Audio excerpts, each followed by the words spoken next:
I went from 0 to millions by 21. That is going to be massive in the next 5 years. You're moving into the entrepreneur seat, and in the entrepreneur seat, you orchestrate the solution. I don't have a skill. Anything that's too freely available loses its value. Cristiano Ronaldo has more followers than every single football club combined. Most of the real money that is made is not in starting businesses, it's in scaling them. When you've got money, money doesn't solve many problems. It's actually just a commodity.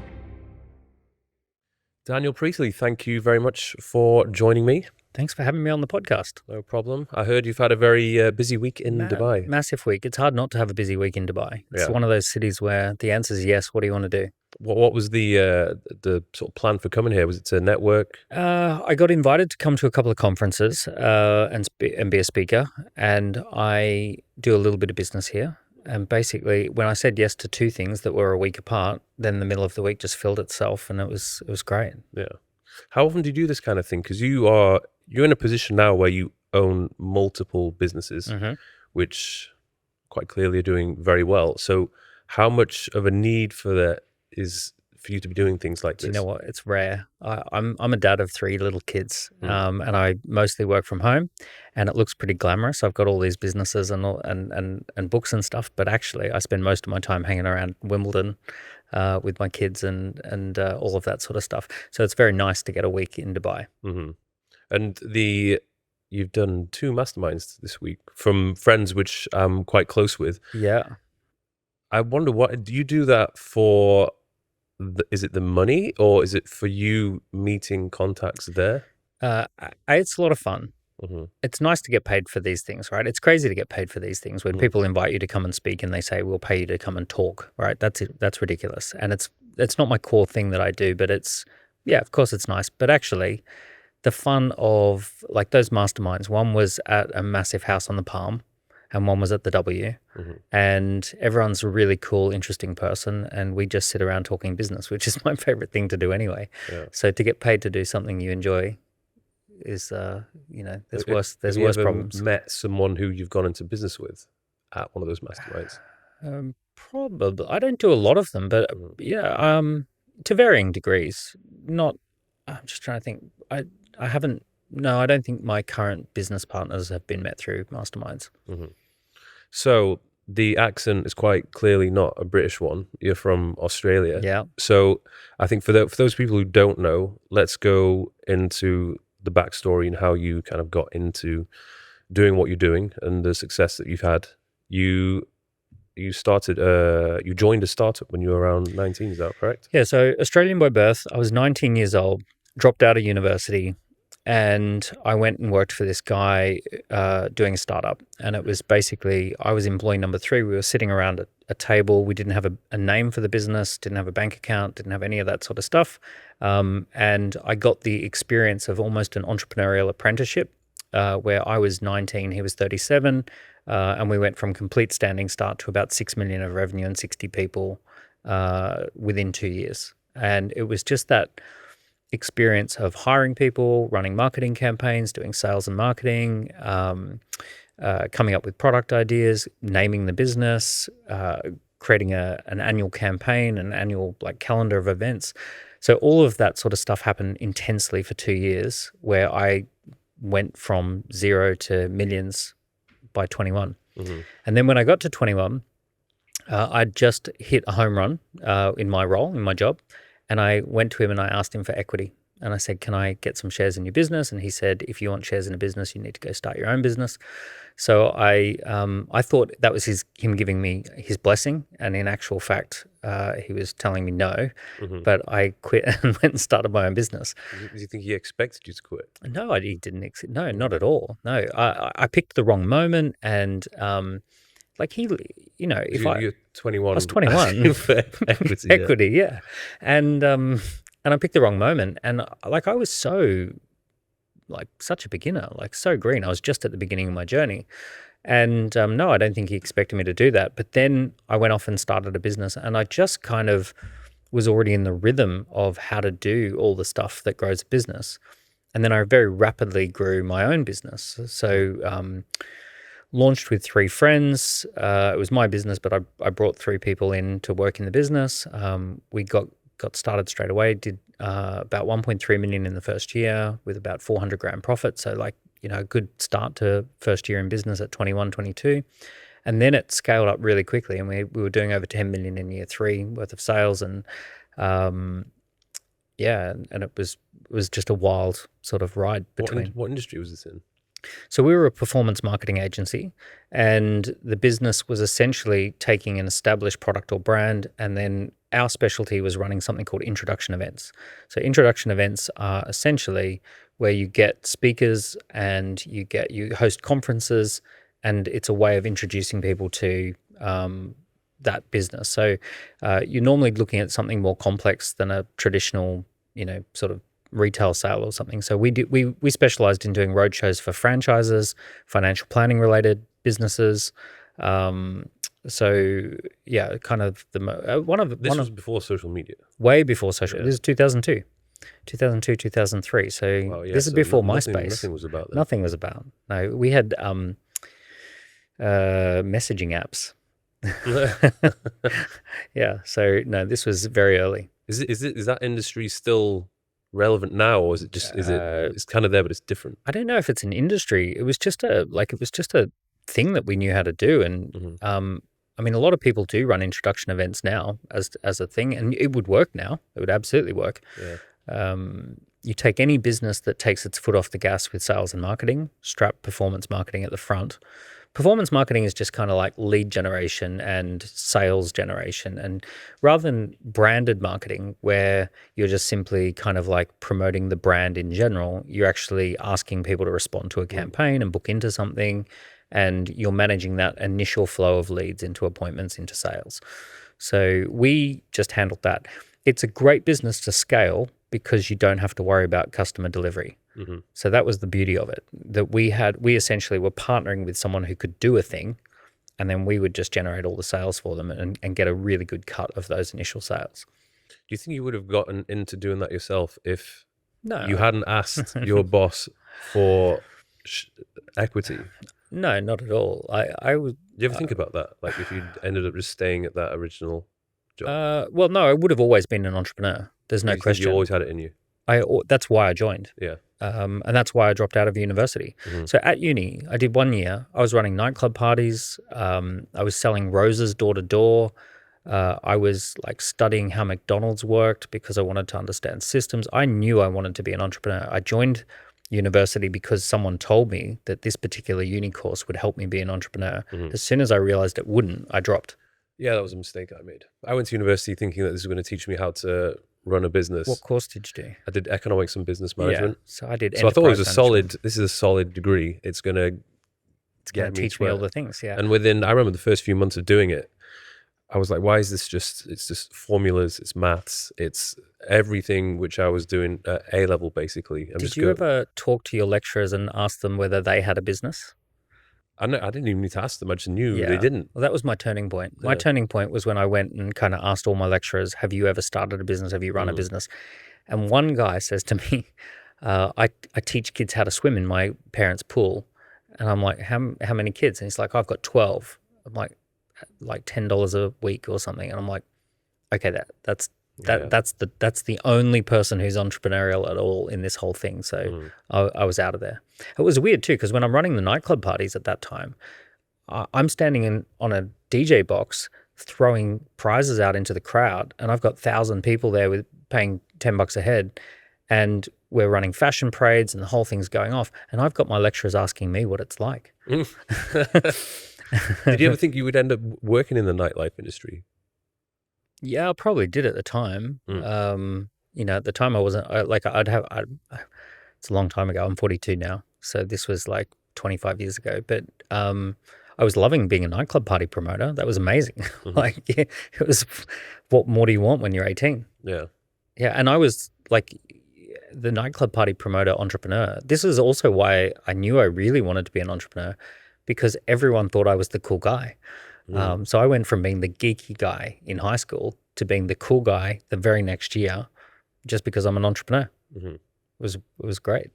So a couple of years into this business, which you started with your friends, were you already at the point where you were almost like a millionaire in your mid-20s? Yeah. Well, when I was 24, I got a $14 million offer to sell the company. So the business was, that size. And it didn't transpire. We ended up getting into a massive fight and like almost suing each other and all this sort of stuff. But around that time, I'd built. This is just with the people that wanted to buy. Yeah. Were they going to buy the whole thing? Or they were going to buy the whole thing. Yeah. They were going to basically, they were going to float their company. We were their sales engine, and they wanted us to stop dealing with any other customers and just come in-house and only be their exclusive sales engine. So they were going to buy us in. You were looking back at that. Have you got any advice for people who are looking to exit? Don't pick a fight with someone who's trying to give you $14 million. That would be a key piece of advice. Yeah. I think the stress and the pressure of the whole like size and scope and the year that I just had, we'd had a massive year leading up to that. And it was, the negotiations were right before Christmas, and I was exhausted and physically run down, mentally run down, under a lot of pressure personally with family and all that sort of stuff. And yeah, we just fell out. And it sounds crazy. Everyone who hears that story is like, oh, but there must be more to it. No, not really. I flew across. We were meant to have a board meeting. We were meant to have a big meeting and sort of, finalize heads of terms and all that sort of stuff. They left me sitting in a boardroom for six hours while they were having another meeting. And yeah, that would annoy me. Yeah, and put the hand down on the table and said, disrespected. It's not okay. This has been really, right before Christmas, and that just started escalating. And then I told them what I really thought, which was I thought that they were neglecting their franchisees and that they weren't training people well. And so I just sort of let loose on them and all the things that I thought they were doing wrong. And that basically go down well. And that didn't go down so well. Yeah. So so the advice is shut up and take the money would have been a different approach. So you ended up you just shut that business down. You closed it.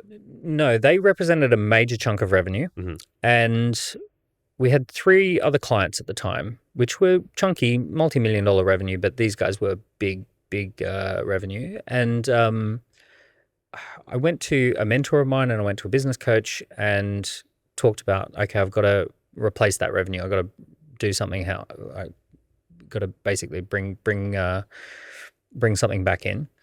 And one of my mentors said, have you ever thought of going to the UK? It's 3 times as many people, and the pound is 3 times to the dollar, and you should just go and do a few years there, and why not let this office here keep doing a couple of million while you go over to the UK and relaunch in London and actually take what you know and do it in London. So I kind of relaunched in London in 2005-06. Did you have a lot of experience with mentors in your... I've always had great mentors around. So is that something you would advise people to seek, especially young people? It's so valuable. And look, this is the other thing. A lot of people talk about YouTube videos as mentors and people talk about books as mentors. No. Those are good resources. But a mentor is someone that you really work with. You work around that person. We might have called it an apprenticeship at one point. And if you want to be an entrepreneur, I'm really big on the idea that you do an entrepreneur apprenticeship. So I see a lot of people, they're like, oh, I'm going to go off and start something and all that sort of stuff. I'm lucky enough to know people now who have built multi-billion-dollar businesses, and in many cases, they worked very closely with a billionaire before building a multi-billion-dollar business. They work in and around the environment, and then they go off and do something. So for anyone who's young, you got to remember that the average age of someone who starts a successful business is like 42, and the average age of an exit, a multi-million-dollar exit, is like 57. So if you're younger than that, you've got time to do a year or two with a mentor, working in and around a successful business, and just do that little bit of an apprenticeship. Because when you work around these types of people, you see how the game works behind the scenes. You see how things actually happen, and it's not the glossy bit on the YouTube channel. It's all the gritty stuff behind the scenes. And it's just also being in the momentum, being in the wake of someone who is, doing deals and getting things done.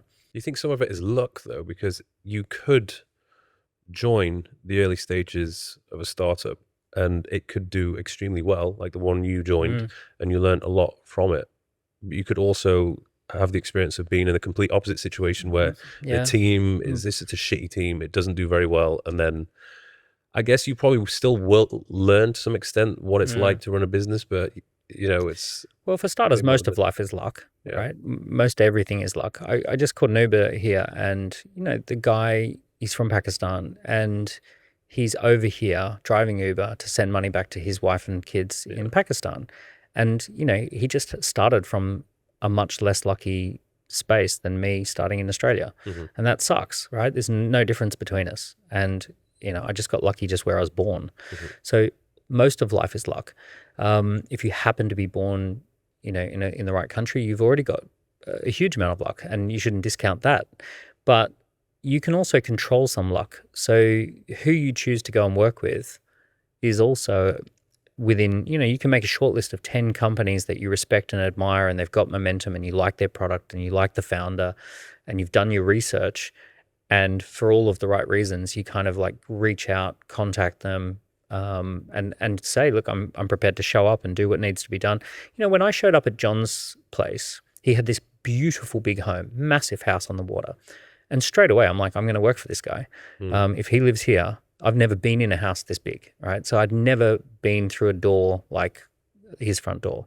And I just went, I'm going to work for this guy. So when I showed up, I was enthusiastic, and I said, whatever you need me to do, if I need to drive you to the airport and carry your bags, if you want me to hit phones, if you want to lick stamps and send envelopes out, I'm going to do what you need me to do.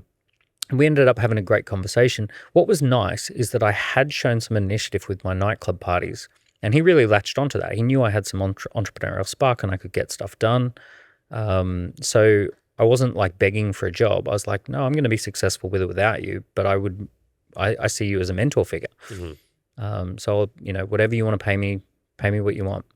It's interesting. Even when I'm looking to hire talent, I'm looking for those young people who are extremely enthusiastic and just, ideally they know who I am to begin with, and they're a fan, and they want the best for me. Yeah. And they've probably put some runs on the board in some way. You can see the seed of potential. Yeah. I always like to see, like, of course, their past work and what they're capable of. Yeah.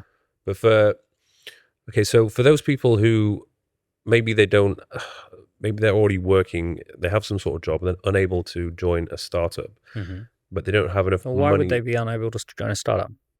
Well, I suppose they could just quit. Yeah. Like what I'm describing is a step towards entrepreneurship, where if you work for a massive corporate and that corporate has thousands of employees and you are just a number to them, I'm saying go work for a company that has 20 or 30 people, where you get to kind of see what everyone does. And it's not that you're throwing your life away and taking a huge risk. You're just moving from a large corporate to a smaller business. If you know you want to end up as an entrepreneur, then it's not a highly risky step. I mean, if that feels incredibly risky, then don't be an entrepreneur. Especially if you don't have kids, you don't have a partner. Yeah, exactly. You can suck it up and live rough for a bit. And also, small businesses in many cases pay reasonably the same as big businesses. Like, you might discover that a small, dynamic, fast growth little business is also paying something like your corporate job pay. Interesting. So when you moved over to London, did you start up a new company when you moved there? Yeah, I started a new company, but it was very similar concept, slightly nuanced. I decided to do 2 contracts to bring people into London. So I basically secured an Asian Singaporean business that wanted to launch in the UK, and I agreed their roadshow to basically launch them, and then a US company that wanted to come into the UK secured their roadshow. But I was still running these events, right? So it was very much event driven. We would do the sales and the marketing and all this sort of stuff. So lots and lots of work around that. We launched very fast growth, £4 million worth of sales in the first year, built a team of like 15, 20 people in the first year, got a really great office in London, and away we went. And I did this all from a credit card. Like I rocked up with a credit card and a suitcase. I didn't know anyone. Literally turned up to Latin jive dancing classes, and I'm dancing with all the girls and saying, do you know anyone who could be a good assistant? Do you know anyone? Do you know anyone who can hit the phones? Like, so I'm like, because in dance classes you get like about 30 seconds to a minute with each person. So I'm kind of like, hey, by the way, I've just arrived and I'm starting a business, So I recruited my team through Latin jive dancing. No, my dad does that. He does salsa classes. Brilliant. He's always saying I should do it. Highly recommend. So that was all doing well. And then was there a point where when there was it 2008, 2009 when it didn't? Yeah, 2008, 2009, we crash. Yeah. So what happened is the US company, we couldn't afford to do the same deal because the US dollar to the pound really collapsed. It was absolutely wild at the time. The pound was really strong against the dollar, and then it just dumped. And it meant that effectively our cost of doing business with them went up by tens of thousands a month while the economy went down. So I just basically said, it's unaffordable. And they said, well, we trade in US dollars, so we're not going to do anything. We just, you need to pay us in US dollars. And I'm like, okay, well, that's done. And then the company in Singapore, they almost collapsed during that time because of their global business. And they just decided to go right back to their core business in Singapore. So I found myself with millions of pounds worth of revenue in 1 year and then nothing to sell the following year. One Christmas party, there's like 20 of us having a great time because we've just had a great year. The following year, there's 3 or 4 of us around a table like, what the hell just happened? So it was like a complete standing start. And around that time, I tried to sell the business, and this is where I got like a next to nothing offer. I got like £300,000 as the distressed sale offer. I'm like, I got to figure this out. What am I doing wrong? It's a bit different from that 14 mil. Yeah. That was a step in the wrong direction, right?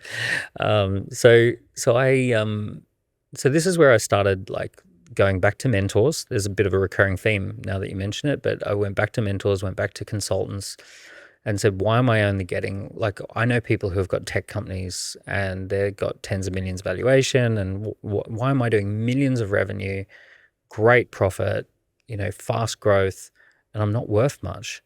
And they're like, oh, because you're a broker. I'm like, what do you mean? They're like, all you do is sell other people's stuff. You're a front end engine.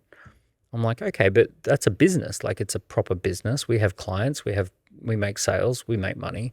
They're like, yeah, but you don't own any of the assets. You are essentially sweating the assets of someone else. They said, like, the analogy was like, if you imagine a Mayfair property and then someone else's job is to rent that property out. Well, the Mayfair property is valuable, but the person whose job is to rent it out, they're not very valuable. They're just a broker. I'm like, oh. And they're like, your business is a glorified broker for these other clients of yours. I'm like, whoa, okay. So that's when I understood that, or that's when I went on a big kind of reevaluation of my life and my business strategy around how am I going to rebuild this business. Went through the whole process of understanding what are assets, what are the assets you can own, what are the assets that a business can own, what are things like data assets, what are things like channels to market assets, what are brand assets, owning product and services that you actually have your own proprietary product and service ecosystem. So I went through that whole process of understanding how all that works. And then within a couple of years, we actually raised money at £9 million valuation. So at the time, that was about $14-15 million, right? So I'd gotten back to having a valuable business, but this time it was stable. It was the first. But what were the assets in this business that you owned? Well, we formalized our own brand. We got rid of the whole idea of being an engine room for somebody else. We owned our own products and developed our own products and services. Everyone fit within our products and our brands. We formalized channels to market that collected data. We started developing our own software, intellectual property, and media assets. So we just started accumulating all this stuff of our own. All the stuff that we knew we needed from the client, we just started developing our own asset ecosystem. The first exit had been lucky. They wanted to pay us because they didn't want us to work with anyone else. And because they were floating their company, they needed to secure their channel to market, which was us. So it's not that we were worth 14 million, we just happened to be worth it to them. And the second time around, we were actually worth the money. We became a more valuable business. This is like 2011, 2012. So I developed intellectual property, media, and all of those sorts of things. So that's when I started to understand much more deeply how business actually works and how to build a business that becomes valuable, and why some businesses are very valuable and others that seem similar are not. And And then from there, it was very easy. From there, I acquired a group of companies. We were able to raise the money, turn those businesses around, develop them. I bought a really significant IT business, a technology business, brought that in, fixed it, turned it around, got an offer, sold that. So suddenly I kind of saw the world through a different lens. And you're not going building these companies from scratch. They already exist. So I've started certain companies. So the two companies that at the moment that I started is Dent Global, which is an entrepreneur accelerator and a group of services companies that we bought, and ScoreApp, which is a piece of technology that we developed for ourselves initially that became a very valuable standalone piece of tech. And then we spun it out into its own company. And then that company has become very valuable. So that technology company now has clients all over the world, and it's got AI. It's an AI-enabled SaaS business focused on marketing technology. It uses AI to develop quizzes and surveys and scorecards, and then creates dynamic marketing campaigns off the back using AI. Mm-hmm. And that business has become really valuable on its own. Like it's in the tens of millions in valuation. And then the other one's developed its own life of its own, and it's got a group of services companies. So some of it's starting and some of it's acquiring. Which is the one you're most proud of, the one you have the most emotional attachment to? I'm a junkie for starting things. I love the early stages of business. I love that first 8 people on a team. I love starting with the blank piece of paper and magicking something into existence at that early stage. I almost get bored when something's working too well. It's sick. It's a sick habit. But once it hits a certain point, so Dent, for example, has a life of its own. It's got an amazing global team, and it just runs, and people get great results, and all of this sort of stuff happens, and it's an amazing business. But it's too easy. We need some drama. Yeah, I need it to break or something. We need a crisis. We need a recession. ScoreApp is this insanely fast growth tech business. We've been growing revenue from a pretty high base at 11% a month, 7 to 11% a month this year. So it's been going boom, boom, boom, boom. 100 clients a day signing up to ScoreApp. It's wild, but it's starting to work too well. Is it a subscription model? Yeah, subscription model. It's a SaaS, software as a service model, which is a great model.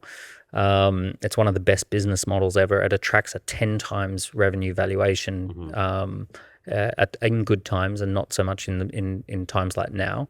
So, but when the economy's pumping, it's like one of the best quality of earnings reports you can get. And then I've got another AI startup, just because I have to do this stuff. So I've got bookmagic.ai, which launches in January, which is AI tools for authors, people who want to write a book. This is the AI tools that doesn't write the book for you, but it structures the book and prompts you to do certain steps to write books. And so we've created this tool that... So how many businesses is that? There's 9 businesses in the group. And then I guess you've invested in a few. I've been an angel investor in some really successful companies as well. So I angel invested in copy.ai, which was one of the very first AI sort of partners with OpenAI. And so there's some other angel investments as well. Yeah. Nice. So I want to get into some of the basics and fundamentals of starting a business, because I know there's a lot of people who are listening to this, a lot of my audience, they will no doubt have the dream and aspirations of starting their own. So I guess first of all, before they've done anything, at the current point in time, they just have an idea. What would your recommendations be for them? First recommendation is have 10 ideas. Okay. Rather than having an idea, have 10 ideas. So go through the process called ideation. So ideation is where you are trying to come up with a good list of ideas and see if you can evaluate them against other ideas. So slow down for a minute and just sort of say, what other ideas might I have? And just go through that process of, why do I like this one? What do I like about it? What do I not like about it? It just forces you to consider more options than just the first thing that hit you. All right. So, when songwriters want to write a song, they write 10 songs, and then they pick the song that emerges as the best song. So start with more ideas. I had this mentor once who started multiple multi-billion-dollar businesses. I said, how do you start a multi-billion-dollar business? He says, you come up with 10 ideas for multiple multi-billion-dollar businesses and pick the best one. And I'm like, okay, fair enough. So start with multiple ideas. Keep a journal, a business journal, and just walk around and see if you can think about ideas. Like, what problem is there in the world? Like, what are people frustrated by? What are people trying to do that they're struggling to do? And see if you can start noticing things. Another great thing to do, which no one ever does, go talk to someone who owns a really big business and say, if you could buy a business, if I could wave a magic wand and you could buy like the business you wish you could buy, what do you wish you could buy? Like, what's a piece of technology that you wish existed that doesn't exist? And what's a business that you'd happily spend 20 million buying? What would that be for you? What would I buy? I'd buy a really big list. So if there was a business that had like a massive list, a global list of small businesses, I'm actually having a meeting on Tuesday with a company that's got a 1.5 million list. And of every company in the world? Just an engaged audience, an engaged list. Okay. Email subscribers. I'd buy that. I'd buy any B2B services. You're buying leads? Yeah, or buying channel to market. Okay. Yeah, I want to buy a channel. So that I've got all these products and services and AI. I've got AI enabled SaaS businesses that scale. If I can put them down a 1.5 million list, then I'm going to hit critical mass real fast. I love B2B service businesses. So anything that is a really good, boring service business that serves entrepreneur community, I love those. And I believe that all of those businesses at the moment have intellectual property that could be scaled into software. So I look for, anything like that. I would like to buy anything that can become a B2B SaaS platform with AI plugged in. Because that is going to be massive in the next 5 years. Mm-hmm. So in the next 5 years, there will be multi-billion-dollar funds that are just set up to buy B2B SaaS businesses that are AI enabled. And that's coming because we're right at the bottom of that trend and it's taking off super fast. So there'll be a land grab. In 3 years' time, they'll be buying those businesses for 10 to 20 times revenue. Mm. Okay, so going back to the ideas. Mm-hmm. So you come up with a bunch of ideas. Yeah. Yep. So what you then want to do is really cheap tests. Really cheap tests. There's a big concept. I'll try and think about it as fast as possible, but there's something called a bell curve. A bell curve is called a standard distribution of results, right? So if you take something like how much do doctors earn, there's going to be a bell curve. There'll be a few doctors who earn a lot and a few doctors who don't earn quite as much. And most doctors earn pretty much the clump. And it's a very narrow little bell curve. It's like training volume as well. Like there's an optimal level of volume to achieve the best results. There you if go. there's not enough. So those things are called standard distributions. They're bell curves. There's this other thing called a power curve, power law, right? It's also called the 80-20 or the 90-10. And that is where 90% of the results go to 10% of the players. And that's a power curve. And that means that there's a small chance of success, but if you do succeed, you succeed big. Mm-hmm. Now, that's not doctors, right? So that's entrepreneurs. Entrepreneurs are on a power law. They're on a power curve that you hear about the top 5, 10, or maybe 1% of them that earn massive amounts of money, but there's plenty of entrepreneurs who earn nothing. Mm-hmm. That's unlike doctors. There's very few doctors who earn nothing. So if you're on a bell curve, which most employees are, most people who work in a job, if you're on a bell curve, the goal is to stick it out and try and become marginally more successful year after year, right? Get further up the bell curve. Once you go onto a power curve, your job is to conduct fast and cheap experiments to see if you can strike it big. That's what you're trying to do. So what you need to do is find out fast if you're going to succeed or fail. So I'll give you an example. Let's say I've got a few ideas. I've got 10 ideas and I pick 3. I'm going to not launch a business. I want to launch a waiting list. Now, this is totally wrong. Most people would never do this. So I'm not going to launch the business at all. I'm just going to set up a waiting list. And the waiting list is going to essentially say, next year we're going to be launching this, or in the next few months we're going to be launching this. It's going to have these key features. It's for this type of person. If you're interested, join the waiting list, register your interest, and we will add you to the list of people who get all the early information as it becomes available. So let's... You mentioned Elon Musk did that with Cybertruck. Elon Musk did this with Cybertruck. They're only delivering Cybertrucks now. He did this 3 years ago. And he basically put one it wasn't even a proper Cybertruck. I think it was like a normal Tesla Model Y or something made to look like a Cybertruck. So they put this one on stage and they say, we're going to launch this cool thing called Cybertruck. And if you want to join the waiting list, join the waiting list. And it's $100 to join the waiting list. They had 1 million people join the waiting list. And it wasn't to collect the $100. It was so that they could go to JP Morgan and say, we've got 1 million people on the waiting list. We think at least 60, 70,000 people will actually go ahead and buy a truck. Can we borrow the money that we need in order to build the factory? Because why would anyone lend someone the money to build a factory for a product that's untested? But once you've got the waiting list, boom. So I did this recently. I had this idea of author tools, AI-driven author tools. And actually, sorry, I didn't have the idea. One of my team had the idea, right? So one of my team comes to me and they're like, AI tools for authors. And we start talking about it. I think, let's test it, right? Let's see how the market responds. We set up this landing page and it's bookmagic.ai. It's going to be AI-driven tools for authors. If you're interested in writing a book and having AI support the process, register your details. And I said, if we can get 150 people to join the waiting list, then we'll explore it further. I think it was 1,100 people joined the waiting list from a single post. This is on your social media? I just put it on my LinkedIn. Yeah. Okay, yeah. LinkedIn. So I just stuck it on my LinkedIn. And when they joined the waiting list, they had to answer 6 questions. And it was like, how much would you pay for the service? What are you trying to achieve? What's stopped you in the past? What's your biggest fear with this service? So we asked these key questions. And then as soon as we had 1,100 people fill it in, we've got all this data, including how much the average person's willing to pay. So then I go and one of the questions was, would you like to see the business plan as a potential angel investor? Right? So we stuck that on there. And something like 200 out of the 1,100 said, yeah, we'll see the business plan. So I host a Zoom call saying, here's the business plan. And we show people, based upon the data, this is how much people are willing to pay. We've got 1,100 on the waiting list off one post. We think we can get to 4,000 people who pay $39 a month pretty quickly. So now we've got, this is how the business is going to shape up. So we did a cash flow forecast and a business plan. And then we said, in the UK, you can raise this first £250,000 called SEIS funding. So we said, we're going to do an SEIS round, $250,000. If you'd be interested, let us know how much you want to put in.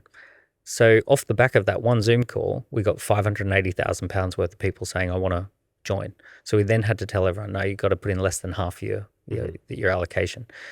So then within a few weeks, we had no lines of code, we had no platform, we had no business, we didn't have a company set up, we didn't have a bank account, and we had expressions for 580,000 because we'd launched a waiting list and we had the data and we could extrapolate forward.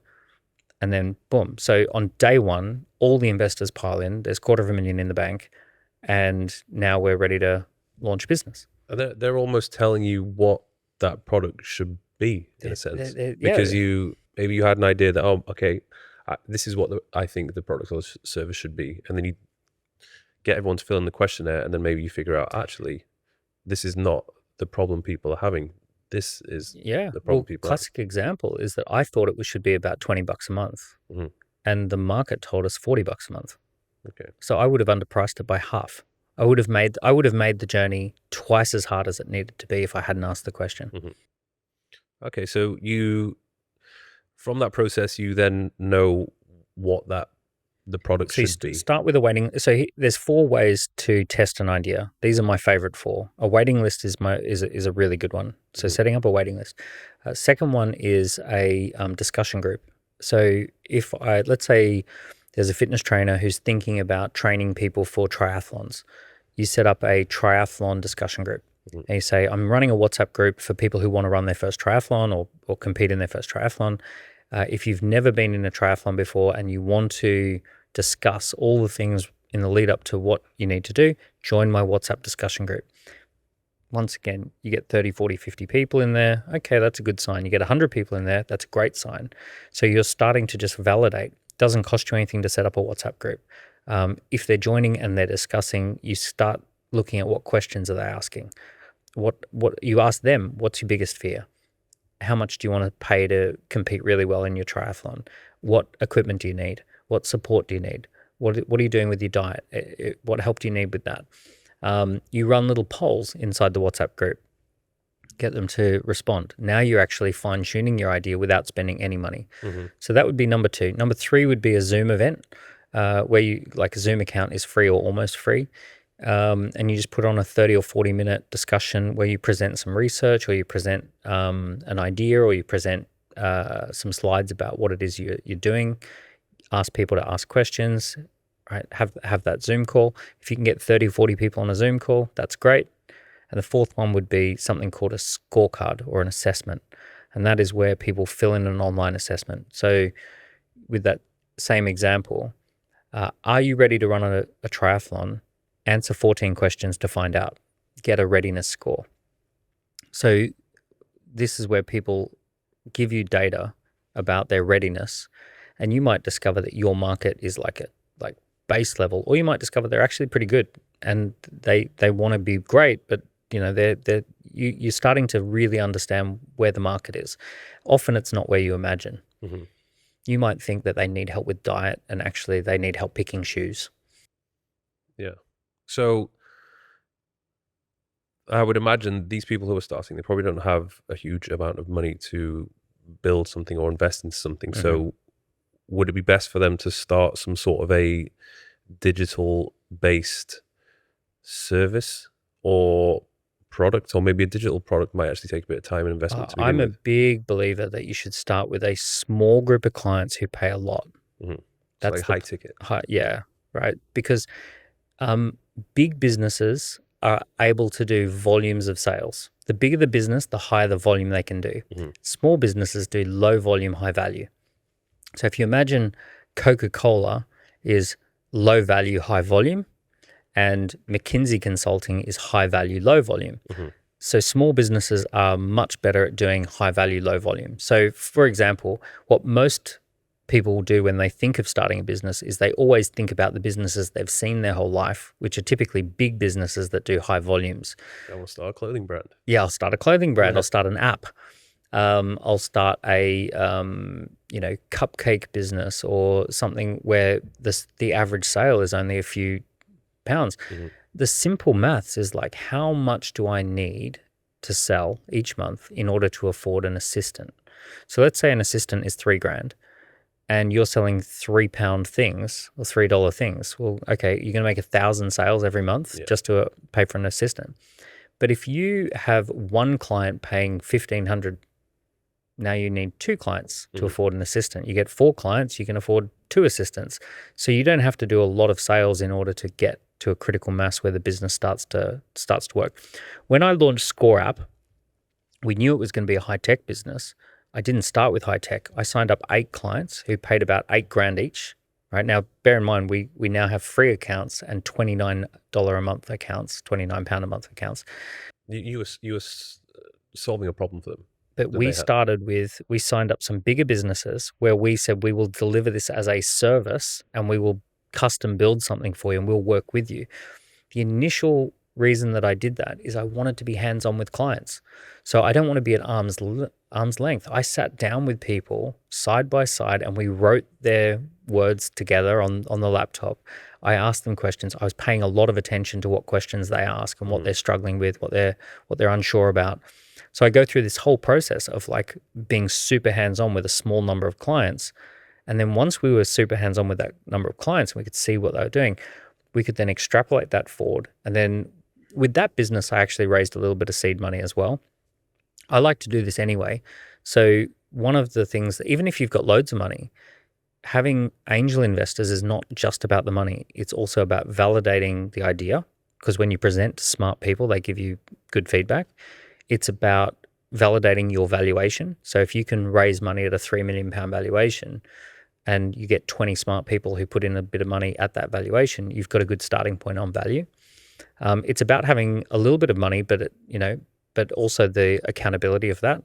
And then it's also about having 20 people who are out there who want to see it succeed. Mm-hmm. So when I sign people up as angel investors, I'm looking for people who can do more than just money. So they might be able to make introduction, or they might work within certain circles, and they can open the business up to a new channel. Mm-hmm. So there are many good reasons to start with talking to angel investors anyway.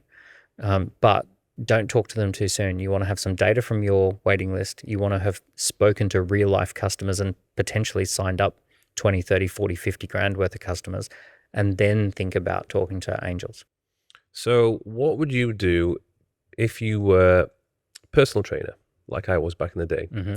You maybe been doing it for a couple of years. You were like, right, okay, I'm fed up of doing this. You know, my money is very dependent upon how much time I'm putting in. It's very demanding.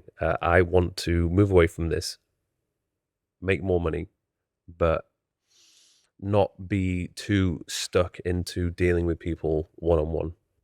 First thing I would do, assuming that people are not all going to be able to go out and build a massive following, right? Because the obvious answer when people look at you is they're like, oh, well, I need to start a massive YouTube channel and I need to start a massive Instagram and all this sort of stuff. Let's go a completely different route. I would try and package up a group of products and services that deliver an outcome. So let's say the outcome is weight loss. Well, weight loss is going to be about getting in the gym, but it's also about diet. Maybe it's meal prep. Maybe it's protein shakes, supplements. Maybe it's a whole thing. I'm going to put that into a beautiful brochure, and I'm going to try and create a packaged offering. I'm going to look at doing a gold, silver, and a bronze version. And I'm going to say in the bronze version, you get these 5 things. In the silver version, you get these 7 things. In the gold version, you get these 9 things. And this is like for people who are, managers. This is for executives. This is for entrepreneurs. So you're targeting people who have money. Yeah. So I'd go after people who have money, but I'd sell them a package based on what they want. See, here's the biggest problem. Every single person went through 12 years of schooling to learn how to sell their own labor. That's the whole purpose of school. It's component labor. And the whole default assumption at everyone in school is that you're going to get out of school and at some point your job is to sell your labor and you've got a skill set and please plug my skills into your life, your business, your thing. So that component labor model no longer works. That is completely broken. When you are an entrepreneur, you're not selling your skills or your time, you're selling an outcome. You're actually identifying a problem that people have and saying, okay, that is a hand-shaped problem. I'm going to come up with a really nice hand-shaped solution to that. Now, normally selling labor is not a solution. It's like a component. It's just one thing. So what are personal trainers actually doing? They're actually only selling a component of what people want. So they're leaving it up. In most cases, they're leaving it up to the customer to get what they want. What the customer wants is to look good, feel good, lose weight. They want people saying, hey, you've lost weight, you're looking really good. There's multiple things that you can do to get that outcome. There are all sorts of interventions that don't include being in the gym, doing that. And also, even if we were talking about just being in the gym, there's cardio, there's weights, there's there's being outdoors. So imagine in the package, you say, well, part of what we're going to do is boxing training, and that's going to be with my friend who's an amazing boxing trainer. And part of what we're going to do is rowing, and you're going to go out on a rowing experience with my friend who does the rowing experience. Part of what you do is going to be, we're going to get your teeth whitened, and that's going to be with my friend, the dentist. So like instead of being the coach, you are supplying the coaches. You're moving into the entrepreneur seat. And in the entrepreneur seat, you orchestrate the solution. So think about in an orchestra, all the musicians are playing an instrument, but the most powerful person is the person conducting. Yeah. Right? They don't have an instrument. They're just getting other people to play. So what the entrepreneur does is the entrepreneur thinks very deeply about what the customer's trying to do, and then they organize stuff around that to make sure they can solve that problem. Here's a crazy thing to consider. When you think about buying a Porsche 911, you think about that as one thing, right? So you as a customer go, oh, that's a Porsche 911. Here's the Porsche 911 brochure. And I just bought one thing called a Porsche 911 and it had one price. Behind the scenes, there's 2,500 suppliers. So the radio and the speakers and the glass and the shock absorbers and, all of those things, they all came from different suppliers. There's 2,500 suppliers that all coordinated behind the scenes. And then the clever people at Porsche made it look like one thing and they made a brochure and they gave it a name, the 911, And now you're sitting there going, oh, I'm buying this one thing, but it's a package of things. And it's not only that, it's finance and it's insurance and it's warranty, all these intangible things as well. And it's being part of the Porsche club, perhaps. So there's all this stuff that gets packaged together when you buy one thing, but it's not one thing. It's thousands of things that look like one thing. So the entrepreneur is the person who holds the one thing in their mind and then organizes the dozens of things behind the scenes and makes it look like one thing and then sells it to the customer. What would you do if you were a very talented either videographer, editor, or photographer? And again, your money is very dependent upon you physically being there, videoing, editing, or taking pictures.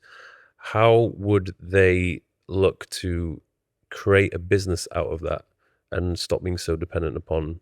So you got to remember that life is a choose your own adventure. Mhm. So you're only that because you chose it at one point. You can choose to be something different at any time. So why are you a video editor? Because at one point you said, oh, I can edit videos and I'll be a video editor, right? But at any point you can wake up tomorrow and say, oh, I'm going to be an angel investor, or I'm going to be a entrepreneur who builds media channels, or I'm going to be someone who's looking for a job. Like you get to choose on any given day, you get to choose what you do. So don't fall into this identity and go, oh, but I'm a video editor. Okay, well, video editors get paid a certain amount and have a certain lifestyle. You might have to choose something else to be. And we'll have to get the video editor for this to block their ears right now, right? But but but here's the thing. Let's approach it more like an entrepreneur who's got video editing skills. So they're sitting there saying, well, what does the customer want? They want to build a channel. They want to build an asset. They want to build a certain number of subscribers. So if I'm an entrepreneur, I'm going to talk to someone who aspires to be like Mike, and I go, what do you want? Oh, I want to build a channel, and I want to do a daily upload, and I want to have shorts, and I want to have long form content, and I want to have sponsors and all this sort of stuff. And I go, okay, cool. Well, what if I could put all of that together in a package for you? Like, what if we could do something for like, I don't know, $5,000 a month, and it includes this, and this, but it also includes like helping you with the sponsorship, we're finding and sourcing guests, all of that. Now, most people go, but I don't know how to do all that stuff. Well, that's the point of being the entrepreneur. The point of being the entrepreneur is that you put down the instruments and just play the conductor role. So it's important to say, I have zero skills, like none. I can't code, I can't design, no websites, like I don't have a skill. There's nothing that I have as an actual like formal training or skill. I have no qualifications. I'm really good at listening to customers, finding what they want, and then go and talking to people who could help me orchestrate that, putting it into a document and selling it. So let's get into the basics of why people buy. What is it that makes people want to buy? Yeah, so that's what entrepreneurs really focus on. Entrepreneurs love that question. So what they're looking at is trying to get inside the customer's head and find out what's going on inside there. And here's the framework I think about. I think about current reality, desired reality, and obstacles. So the first thing I'm looking at, let's say fitness example. What is your current fitness? What is your desired fitness? And what's been your obstacles to fitness? So that's the first thing, because that's the customer's reality. If it was easy, they would have already solved it. Right, so the customer feels this tension. They feel this frustration. For the customer, their life feels like a wrestling match, right? So let's take someone who struggles with fitness, me more so than you, right? So I'm going to sit there and go, well, why aren't I as fit as Mike? Well, I really struggle with portions, right? Portion control is a big thing for me. I feel like once I start eating, I'm eating too much and I'm out of control, right? So that's been an issue. And I struggle with managing my time with little kids, and I struggle with this and I struggle with that. So for me, fitness feels like a struggle. It feels like a wrestling match. It feels like I'm trying to overcome things that are stacked against me. So as the entrepreneur, you want to get inside the head and understand what is the wrestling match. Now for you, you might automatically know all the solutions, but you need to slow down and say, well, what is the customer thinking about? How do they describe this? What words do they use to describe their current reality? What words do they use to describe the desire? What do they describe about their obstacles and criteria? And then what we want to do is we want to shine a spotlight on it and say, okay, given that that's how you perceive your situation, let me share with you some insights that you may not be familiar with. Let me share with you some ideas, some research. Let me show you some examples of people who were like you that solved that problem, right? So now I'm going to illuminate that the solution's possible through insights. Then I'm going to say to the customer, here's a methodology. Here's a method for solving this. Here's a step-by-step method. We're going to call that your path of least resistance. And then finally, here's a package you can buy. Mm-hmm. So insights, method, package. And now we're going to say, how does that fit? How does that feel? So now that you've seen these insights, this methodology, and this package to buy, what do you like about it? What do you not like about it? Okay, I didn't realize it would involve that. I'd never thought about it like that. Maybe I want it to be a bit more like this, or why couldn't it be, why have you said that I have to do early mornings? Do I have to do early mornings? Could it be late at night? So they're going to start kind of interacting with it. Mm-hmm. You're going to be flexible on some stuff and you're not going to be flexible on other things. You're going to say, well, actually, that doesn't work. And we know that doesn't work. So we're going to be hard on that. So when you're going through this entrepreneurial process, that's a big part of the building block. That's like discovering the DNA of value to go through that process. You mentioned before there needs to be some element of logic, emotion, and urgency. Mm-hmm. At the final point when a customer buys something, it's because three things align. They logically feel that this logically makes sense. You've logically addressed all of my concerns. And logic normally looks like a spreadsheet. So it's like, well, here's the spreadsheet that explains where you are, where you want to be, your obstacles, and why this solves that. Mm-hmm. So, okay, logically. And then the emotion is just the feelings. I want it. I desire it. This fits my inner identity. I trust it. And then the urgency is I should do this now rather than later. So a great example of this is a Rolex watch. A Rolex watch ticks all the buttons, right? So I don't know if you've ever bought one, but you know people who've got Rolexes, and the way Rolex does their sale is that if you go into a Rolex boutique, their first sale is to get you on the waiting list. So you can't buy one. You have to join the waiting list. So when they talk to you, they find out what you like, and then they say, you can't have it. You got to be on the waiting list. And then the next thing is they leave you on the waiting list for like 6 months, but they send you some information, 9 months, send you some information. They let you know that they're still aware that you exist. And then one day they ring you up and they say, we've got one that you want, but you can only have it for the next 2 or 3 days. Mm-hmm. Right? Now, what that does is the logic of a Rolex is that it holds its value. So you've discovered that these things hold their value. If you spend 10 grand, it will be worth at least 10 grand in the future. Maybe it might be worth 11 or 12. So it's like, ooh, I'm buying something that holds its value. So logically, it makes sense. Emotionally, I've been waiting for this. I've been wanting this thing. It makes me look cool and high status and amazing. And then urgency, I can only get it in the next 3 days or else I miss out. So Rolex are the masters of logic, emotion, urgency. All entrepreneurs have to figure out how to do this. So it's not enough to just say, oh, the app is available in the App Store. No tension, no desire, no build up, nothing, right? It's just like, and it's not enough to just say, oh, logically you should have this thing. Well, I get that's an issue I have with my app. It's available all the time. And I think one of the problems is as well is because it's not high ticket, it's quite low ticket. So, for something which is 10, 15 pound a month, it's, first of all, you need a lot of followers in the first place. You need to get a lot of people signing up to actually make decent money. But second of all, one thing which I've noticed when it comes to fitness is the less money that they invest into it, the less serious they take it.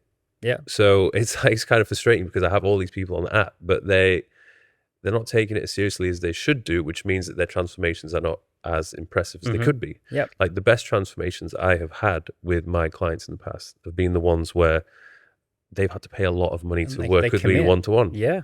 And they commit. Yeah. And that's part of behavioral change, right? The behavioral change, it's like almost a self-fulfilling prophecy because there's the pain, but £10 a month or $10 a month isn't enough pain to open the app another time. And then they churn, right? Yeah. They cancel. And they're like, oh, didn't work for me. It's like, dude, I can see you never opened the app. Yeah. So what advice would you give to me to I mean, of course, get more customers, but for them to take it more seriously, like, Well, here's what I'd look at. I'd look at campaigns mhm, rather than just making it always available.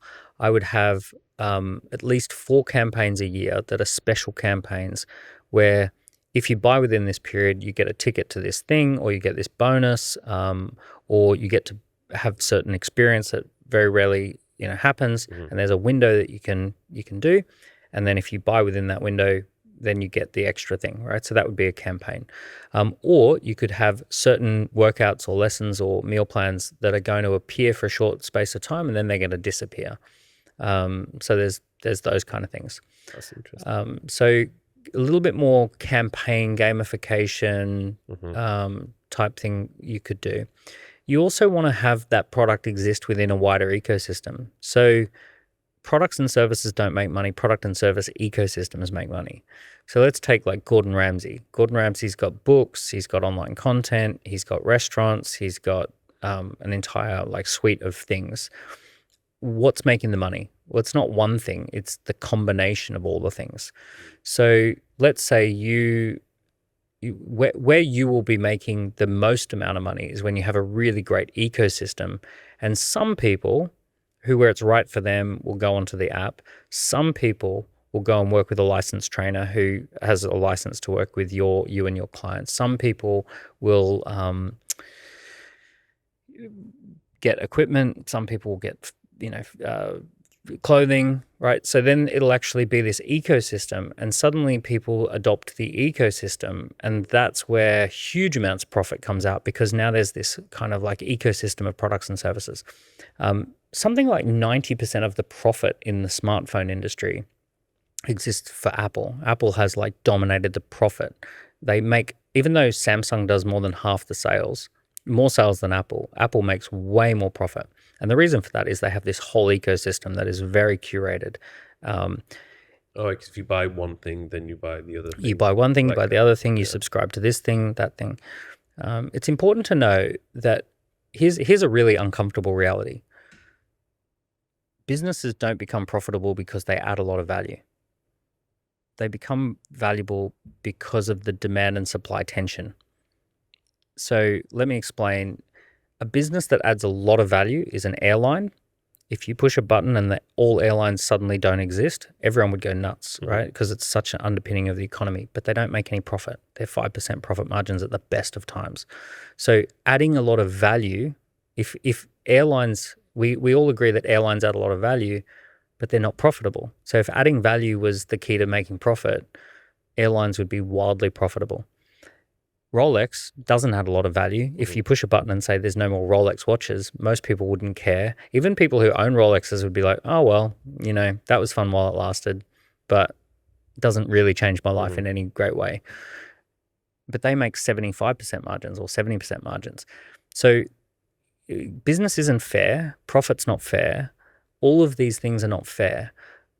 The reason something makes money is because of the imbalance of demand and supply tension. Glastonbury makes money because 700,000 people pre-register for a ticket and only 130,000 people can buy one in 30 minutes. Do you know why Emirates has been so successful? Because it's part of an ecosystem. And the reason Emirates is so successful is it's part of the Dubai ecosystem. And what's really going on is that Dubai is playing a strategic game of chess, and Emirates is part of a wider ecosystem where they're part of the team that's winning, as opposed to most countries that treat their airlines like a thing to be regulated, not as a thing that brings people into the region to spend a bunch of money. So they're playing an ecosystem game. But even still, here's an interesting idea. Imagine an ice cream truck rocks up on a hot day, and all they do is they just open up the door and people can go get an ice cream when they want to get an ice cream, right? So people come up and they come up one at a time, and the vendor doesn't know how many people are actually going to buy an ice cream. So when people come up and say, can I get a discount? They go, okay, I'll give you a discount. Imagine instead they play a little game. So they drive the ice cream truck and they leave it closed, and they walk around and they say, we're about to open the ice cream truck. And if you want an ice cream, we're probably going to run out. So you might want to line up. Now everyone can see everyone lining up. There's 30, 40 people in the line. And then they open up the ice cream truck. and everyone goes, "Oh, can I get a discount?" It's like, well, look behind you. There's 30 people lined up. And everyone's, "Oh, okay, fair enough. I won't get a discount." So now they've got profit margins. So it's the exact same business on the exact same day in the exact same scenario, but they play a little game. It's like Louis Vuitton. They always make people queue. They make you queue, Yeah. right? Oh, someone's waiting. I think they want a handbag. Okay, all right, let them in just for 5 minutes, right? They do the whole game of you got to get past security to have a look at to have a look at a Louis Vuitton handbag. But it's silly, but it works. So you got to play some of these. You got to play some campaign games, right? So you got to campaign your products and services properly. So there has to be an element of scarcity. It's got to be tension between demand and supply tension. Right? Anything that's too freely available loses its value. Like water, we can't live without it, but because it's available, okay, yeah, well, I'm not worried about it. If suddenly there was a news report that said water was like scarce, we would freak out, right? So it's the demand and supply tension. Now, this is the deeper issue that most people who want to start a business, they always just think about the supply side, right? And they think about, how can I supply a really good product or service? How can I do all the supply stuff? If all you do is ramp up supply without corresponding demand, you will lose money. You have to get good at ramping up demand first and then slowly ramping supply. There's got to always be this demand and supply tension, or else the thing won't work. So let's assume something is working with the thing that you've started. How much of the money which you're making, or the profit you're making, would you reinvest into the company? As much as you can. You have to work out your vision. There's essentially a couple of visions that people have. One is a lifestyle business. So the vision for that is that I won't work very much and I will just have a business that pays me as much as I possibly can with as small amount of work. So if that's the vision and you're trying to build a lifestyle orientated business, then at that point you're just trying to maintain that juggling act of how much can I pull out without the business suffering. I would imagine that's probably more popular. It's very popular today because it's possible. So for the first time in history, this is a thing. If you were to think over all of human history, most people couldn't have a lifestyle business. It's, you're a butcher, baker, candlestick maker in the local area. There's a local population that, you're not going to make a lot. It's this moment in time that we're having right at this moment where you can build a following, you can have clients all over the world, it's relatively easy to create software and sell it to a global audience. It's relatively easy to create a product and have it whizzing around the world and being shipped to places. It's relatively easy to collect payments from people wherever they are. We're going through this massive global transformation. Historically, all of that's impossible. So for the first time ever, people are going, oh, wait a second, I could live and work from anywhere. I could, have a good lifestyle. So it makes sense that people are doing that. But in many cases, most people are missing the bigger opportunity.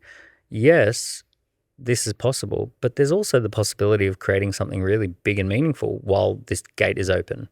Well, I think I was very much about the lifestyle business, particularly in my late 20s, even probably the past few years, but it's definitely shifted now. I'm thinking, okay, let's get onto something serious. This is the thing. I think, for someone like yourself, why wouldn't you build something 100 million plus? Yeah. What's your thoughts on the supplement industry? Do you think it's a good business model? Even though you look at it, you think it was heavily saturated. It really comes down to execution. So there are plenty of really saturated businesses that succeed, but it's how they build the demand and supply tension. If there was something, there will be in the next few years, there'll be a supplement or a thing that just booms and pops and makes a ton of money because of the way that they execute it. And they will do things like launch waiting lists. They'll run out. They'll have scarce supply. You'll want it, but you can't get it. And they'll have some sort of new take on things. Also, there are some innovations from what I hear where there's actually genuinely new performance benefits, but I think it's more pharmaceutical. But there's certain things that people are going to want. But I mean, people are always going to want, supplements. There's other things that you can do in any saturated business. In a saturated business, you can buy up 10 of these companies and achieve scale. And then they can all kind of work together and you can integrate them into one brand or you can integrate them into one sort of shared back office. And strangely, you can actually build a multi-million-dollar business without changing the business landscape at all, just by restructuring the ownership of 10 companies. So like there'll be people who roll up. It's called rolling up the industry. There'll be people who come in and roll up the supplement industry. What do you think? I mean, I'm sure in the next couple of years, there probably will be something that will be new to the market, which is just, maybe come up in a lab and it's actually a really good supplement or product and it just does really well. But I think a lot of it, especially these days, is to do with the marketing and sometimes how much money people are willing to throw at it. Yeah. It's weird. Like my past experience, I've obviously worked with a couple of supplement companies. I think it was MyProtein, Bulk, EHP Labs. I'm at a point now where I'm thinking, do I want to potentially set up my own supplement company? I'm sure it could work because I have my core audience who would probably buy anything which I release. They would no doubt get involved. But do I really want to get too heavily involved into trying to set up a new company from scratch? Like, it sounds like a complete in a headache. very saturated industry. Okay, now I understand why you asked the question. So here's some weird advice for you, right? If you in the story Superman, Superman's from this planet, and on his planet he doesn't have any superpowers, but when he comes to Earth he has all these superpowers. He can fly and all this sort of stuff. So when you you inside the fitness industry don't have huge superpowers because every brand has a fitness person, right? So if I go to most fitness products and fitness brands, there's a dude with his shirt off and he's got a six pack and he looks ripped, and you fit the kind of model of that, but you're not radically different to anything that anyone else is going to see in that space. So you don't have superpowers in that industry. You think you do because you're connected to it, but actually it's in that industry. It's quite common to see someone who's really well built, same as fashion and all of those kind of things. If we look at people who break the mold and take their superpower into a different planet, Ryan Reynolds, he goes from Hollywood actor to gin, aviation gin, sells it for 300 million because he's like doing the Hollywood actor with a alcohol brand. And then he goes to Mint Mobile and sells mobile phones because no Hollywood actors are doing deals actively with the mobile phones. And then he goes to a random sporting team in Wales and reinvents them. So he takes this superpower that he has and he starts using it with all these random different businesses, and they all get worth hundreds of millions. I think he bought Wrexham for a couple of million and it's now worth probably 70, 80, 90 million. He's now doing a payment gateway in Canada, and he's using his superstar power and his ability to capture an audience and attention and do advertising. All of that, he's now doing that with this particular company, and they'll be worth billions. So this guy's going to end up as a billionaire if he isn't already. But had he just done the Hollywood thing of doing what all the other Hollywood guys do, he'd probably be earning millions per year with these endorsements, but not billions. Same as Richard Branson. Branson's in the music industry, and he understands how music industry works and how cool it is and how like Rolling Stones and all these guys that he's kicking around with and having a great time. And then he takes that into airlines and he says, we're going to do Rockstar Industry Airlines, and now we're going to do the Rockstar credit cards, and now we're going to do Virgin mobile phones, and we're going to do all and telecommunications. So he takes his music industry vibe and puts it into boring industries and makes billions. So imagine in a different world where you say, no, forget about all the fitness stuff, forget about all the fashion stuff, all the stuff where people would pigeonhole you and say, I'm going to go into B2B SaaS products. I'm going to go into AI. I'm going to go into these places where they've never seen someone like you, right? You fly in and you're Superman in those environments. They're like, oh, we've never come across someone who's got 1 million followers and who, takes their shirt off. Suddenly you've got superpowers, and that will have a much bigger impact. You will know things that they've never heard of. Your advice, your knowledge, your approach will be so radical that will blow them up. And these are businesses that easily become worth 100 million plus. So I don't think if I was advising you, I'd say try and break the mold. Try and look at something on a different planet. Would you consider me a KPI? key person of influence in your industry. Of course you are. Yeah. So what is a key person? So the key person of influence is the name that always comes up in conversation. It's the person within an industry. So here's what actually genuinely happened. I'm here in Dubai, and I'm like talking about business and entrepreneurship and like, you know, what's going on in the world at the moment. And people are like, oh, you should talk to Mike. Your name comes up 3 or 4 different people, and they're like, oh, he's the guy here in Dubai, and he's the guy who everyone knows. And so, you know, so the name comes up in conversation. People know what you're about.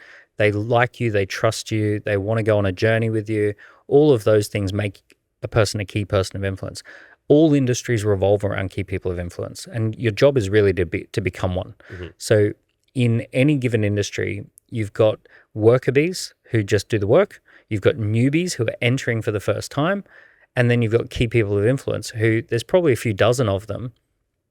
And these are the people who everything goes through. They like nothing happens unless they're involved. So you either have to know one or be one in order to get something to happen. And when you launch something, if you've got a key person of influence involved, it just flies. My first business, I just happened to get a good key person of influence involved from day one. I paid 5% of revenue to them, plus speaking fees. And then boom, our business just took off because the doors open, everything goes. So, I mean, can a company be successful without a KPI? It's very hard these days.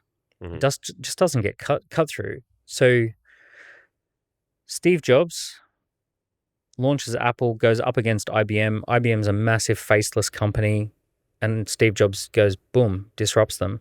And then he passes away. Tim Cook takes over. Tim Cook's this quiet little introvert, COO, operator, and he has to play the role of Steve Jobs and get on stage and learn how to talk to camera and get out of his comfort zone. But today, Tim Cook has twice as many social media followers as Apple. Apple's the biggest brand in the world, 50-year history. Twice as many people follow Tim Cook. People love people. Mm. And if Tim Cook hadn't have stepped into that role, it's very likely that Apple would have faded. It's like what I guess everything Elon touches, people believe in those businesses because Elon is behind it. If Elon wasn't behind it, there'd be... Yeah, even when Elon does something really random that no other CEO does, like swear at people, even still, people are like, oh, well, don't underestimate Elon. He knows what he's doing. Yeah. So people have that trust. One final example. Cristiano Ronaldo has more followers than every single football club combined. Mm. One player. So what I'm saying here is people love people. We love faces and voices and stories.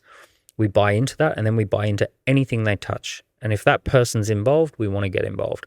So this is just a very human thing. And it's very hard for a business to succeed without a key person of influence. And it's very easy to succeed if you do a deal with a key person of influence. Do they need to have a big online presence to be classified as a KPI? No, there's a difference between a key person of influence and an influencer.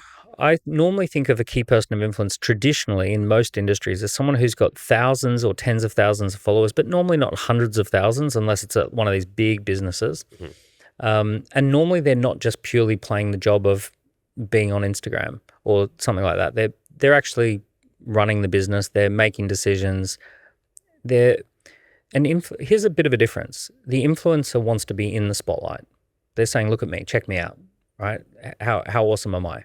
So they're trying to get in the spotlight.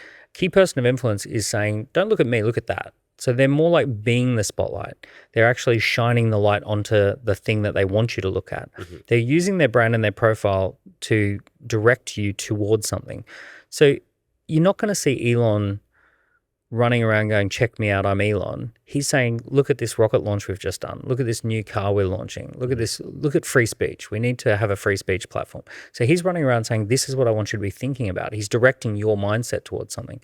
That's a very big difference between the influencer and the key person of influence.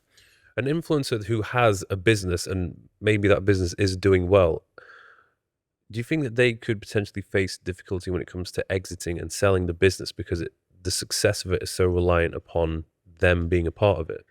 Less of a problem than you'd think. So everyone thinks that the influencer gets stuck on the exit, but in reality, it very rarely does. And I'll tell you why. When people buy a company, and I've sold a few, they look at, number one, do you have a core team who are going to stick around? And most acquirers feel comfortable with a team of about 30 people plus, but they will take 10. So in some cases, they want 10, but ideally 30 people. So if the influencer can build a team of 30 people who know what they're doing, and those people go with the business, that's step one. Step two is they want proprietary assets. Proprietary assets means that what you're selling is a standalone thing. So if it's an app, it's an app. If it's supplements, it's supplements. If it's phones, it's phones. But it's a standalone proprietary asset. It has its own data and its own brand and its own systems. And like we know that that product is a standalone thing that people are actually buying. And then the third thing is recurring revenue. So recurring revenue is where it's very predictable for the chief financial officer to predict forward what will this revenue stream, what will happen, what are the levers that grow it, what has to happen for it to decline or to stay flat. So if a CFO can predict the revenue, ideally through predictable recurring revenue, when you have those three things, the team, the underlying asset, and the predictable revenue, the business is saleable at that point. So here's what a typical exit would look like. Let's say a private equity firm comes in and they say, we want to buy this, but we want to pay you 200 grand a year to continue to be the face of it. Or we want to pay you a couple hundred grand a year to be the face of it for 2 years. But during that time, we want you to start building up 2, 3, 4 other faces of this, where you start sharing the stage with the new faces that we're signing up. So they come in and they say, okay, well, we're going to have you plus, this amazing woman and this guy and this person who's coming through. And now we're going to run some events with you, and we're going to get photo shoots together, and we're going to get you guys kind of like all working together a little bit once a quarter. And then we're going to crossfade you out. But it's going to be a 2-year thing, and we're going to pay you a lot of money while you crossfade. What would you do if you were Mr. Beast? Mr. Beast, I would do like what he's doing is smart. When I talk about proprietary asset, those chocolates, that's a proprietary asset. He's building a chocolate brand that has standalone value. He's selling that chocolate brand into channels that repeat purchase those chocolates. He could easily sell Beastables. It's recurring revenue, it's proprietary, and he's probably got a team who run it. So I think he's doing the smart thing, which is that he's not just taking sponsor deals. He does do some sponsor deals, but he's building his own asset. He's using his profile to build out this ecosystem of assets, that he will own multi-billion-dollar businesses. So he has this pool of people who like him and trust him.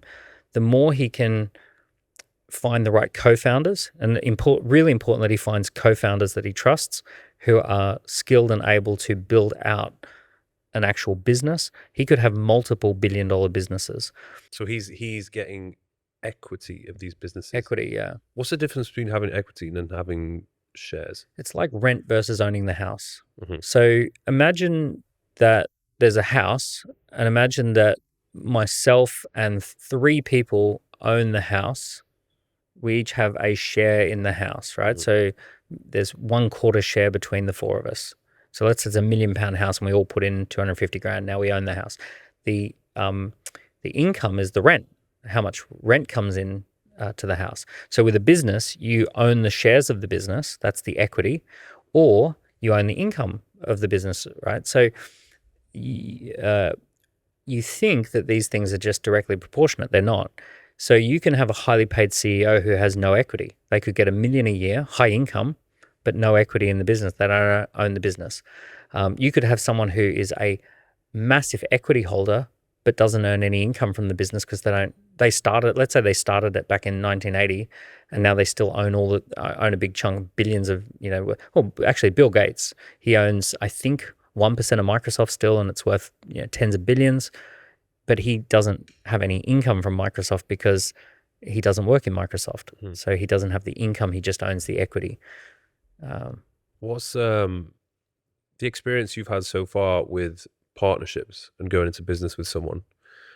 I'm sure there's a few people who are listening to this, they're thinking about starting something. Maybe they want to start with, whether it be a friend, member of the family, or even somebody who they just know within their circle. What advice would you give to them? Well, for starters, co-founders and partnerships massively outperform.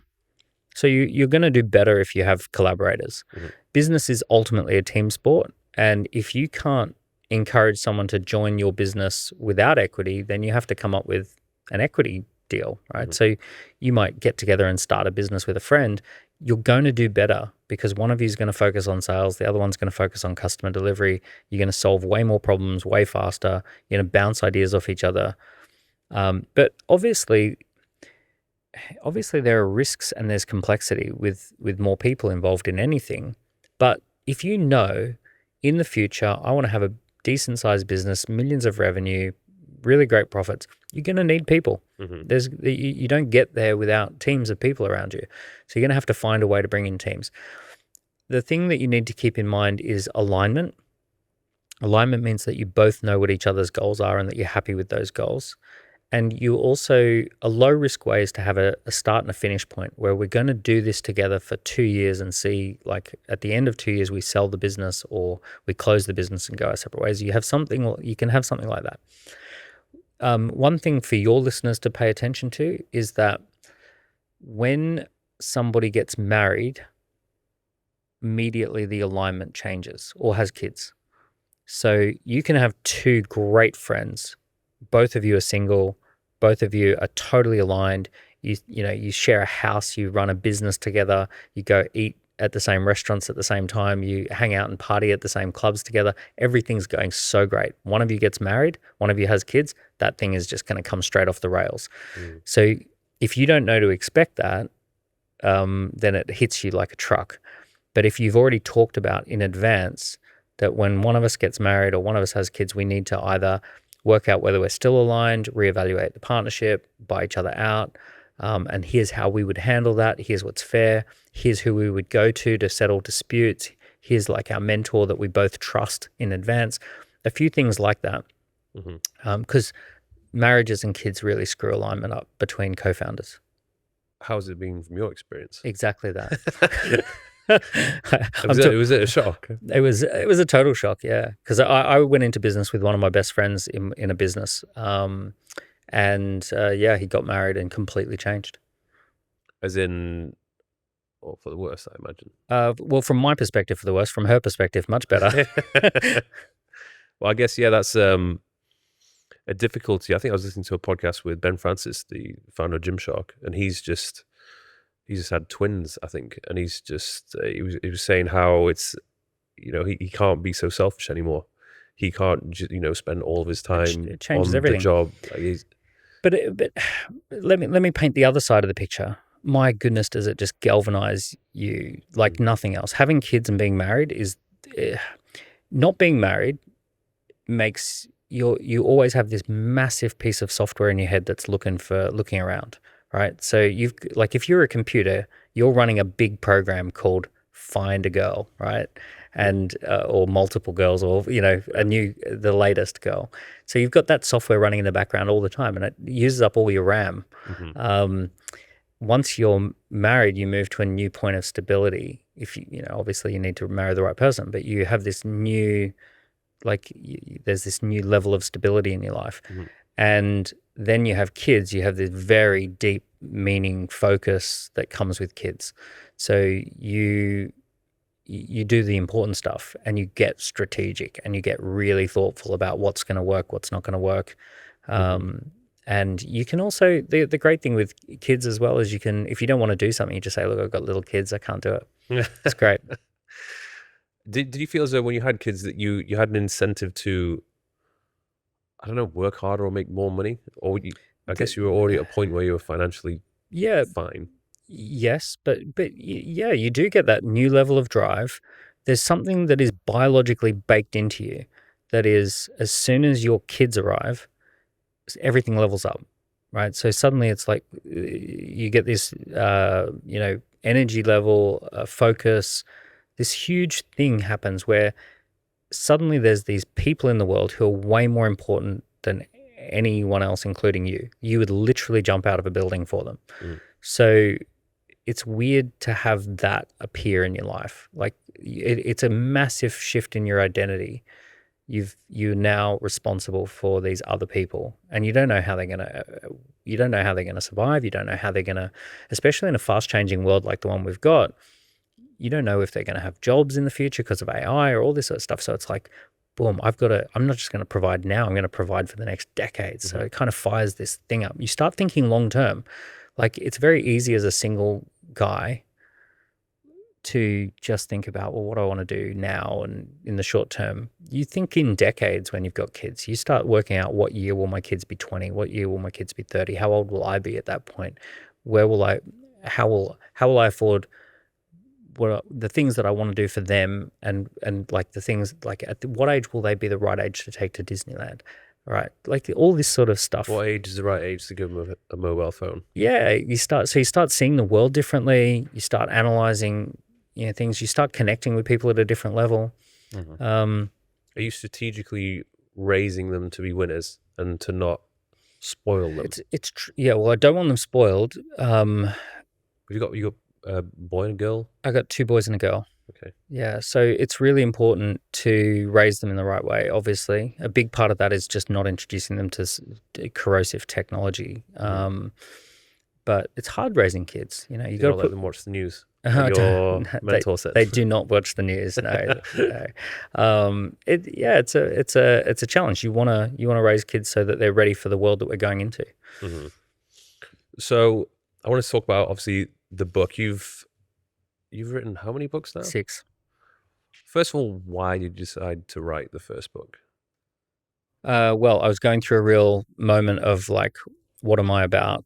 Remember, I'd lost the business in the global financial crisis. Barack Obama had just won the election, and he'd done it through social media. I had just run a business for 10 years that was all about putting people on stages, and I'd been working with this concept of key people of influence. Everything started clicking into gear that social media is an engine for becoming a key person of influence. And I just kind of like started seeing the world that this is going to be a big thing. It used to be very hard to be a key person of influence. You literally had to get on television, and you had to get on radio, and you had to be on like the news and all this sort of stuff. You had to have a New York Times best-selling book published by Penguin. And then around this time, social media changed and the publishing landscape changed. And I'm like, I've been working with these people for a decade. I know what the formula is. So I started writing about the formula for becoming the key person of influence right at the very beginning of the whole social media boom. If anything, a little bit too early before it was even taken seriously. But that became the manual for a lot of people. Literally thousands of people have since gone on and applied that and become big and well known. How do you know when is the right time to write a book? Because a few people have said it to me and they're like, oh, you should write a book. And I feel like the book is not finished yet. There's still more of a story which I need to live before I can write about it. Because I feel like if I wrote a book now, I feel like in 5 years' time, I'll look back at it and be like, oh, I'd probably change quite a bit about what I've said. Do a second book. Do 6. This was the first one you wrote. Yeah. Do you ever look at it and think, actually, I don't? Oh, yeah. There's parts of that where I go, oh, wait a second. Like, I wish I had approached it different, knowing what I now know, of course. But I guess that's the problem. Anytime you write a book, that's always going to be the case. You can't just go and delete a chapter. It's always going to be the case. You're always going to have you're always learning, right? But going through the process of a book is the process of figuring stuff out. And it's the process of clarifying your thinking. The other thing too, there's different types of books. So there are thought leadership books where you're trying to make an argument towards something. And then there are manuals or textbooks where you're just trying to break something down. And then there's like personal biographies where you're just telling your story. The book that is best for someone like you to write would be something that is like a thought leadership book where you're trying to make an argument for someone to do something differently, right? You're saying, this is what I think you should do. This is the path I think you should go on. It's not focused on you. You're not saying, check me out. Here's my story. And here's what I did at age 5 and 6 and 7 and, all this sort of stuff. You're actually saying, here's what your story is. And let me help you to go on this story. And let me share with you what I've learned. Like take something like the 4-hour work week. Tim Ferriss is saying, I think that the world has changed and you don't have to work anywhere near as hard as you thought you did. You probably only have to do about 4 hours a week and the rest can be really passionate, fun play, right? Lean startup. Hey, I think there's a new way to start businesses. You should start a business a bit like this. And And most authors will tell you that when they start the book, it's really just a blog that they have in their mind, and then it builds and builds and builds and builds. I imagine it would, once you've written something like that, when it comes to actually doing any public speaking or speaking events, like everything is just there. And it's so perfectly organized that it just rolls off the tongue. You've organized your thoughts. Yeah, you've really gotten organized. Are you a big proponent of reading? Is this something I've gotten a lot more value out of writing than reading. I think that I see people who read a book a week or a book a month, and they're all like about reading. I don't see their lives change that much. Like there are plenty of broke people who read money books, and they're like and they're not their first money book, their 10th money book. I've not seen many people who have written a book where the book didn't change their life in some way. So when you put a book out, magic happens. You connect with people at such a deeper level. You become an author. People book you to speak at stuff. You've got this product that sells all the time. You can give away hundreds of copies if you want to give them away. So, and you've clarified your thinking. You are just genuinely, you at the end of the book, you're smarter about the topic than at the beginning of the book because you've had to figure it out to get through the writing process. So I wonder, you say you don't think you have any particular skill sets, but I would probably say that writing a book is a skill which you have. I seem to churn them out, yeah. Is there anybody in the business world who you really look up to and admire? There's lots. I have a bit of a criteria that they don't just have their business in order, but they've also got their life in order. I really like to look at people who've been able to juggle kids and family and marriage and business, or, they've got that whole package. As someone who's married with kids, for me, I look at guys who are single and I'm like, single, no kids, fantastic. Bastard. You're on easy mode, right?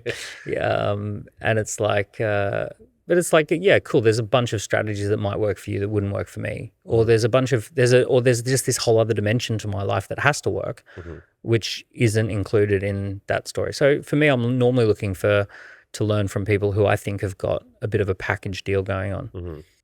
Do you think that you can be extremely good at organizing businesses, but be on the individual level very unorganized?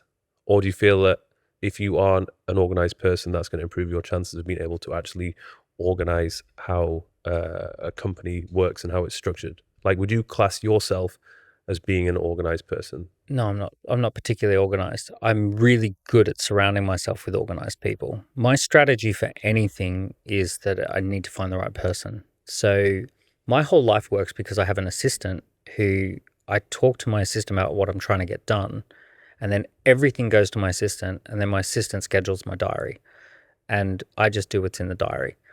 And I don't run any of my businesses. People who are very organized run my businesses.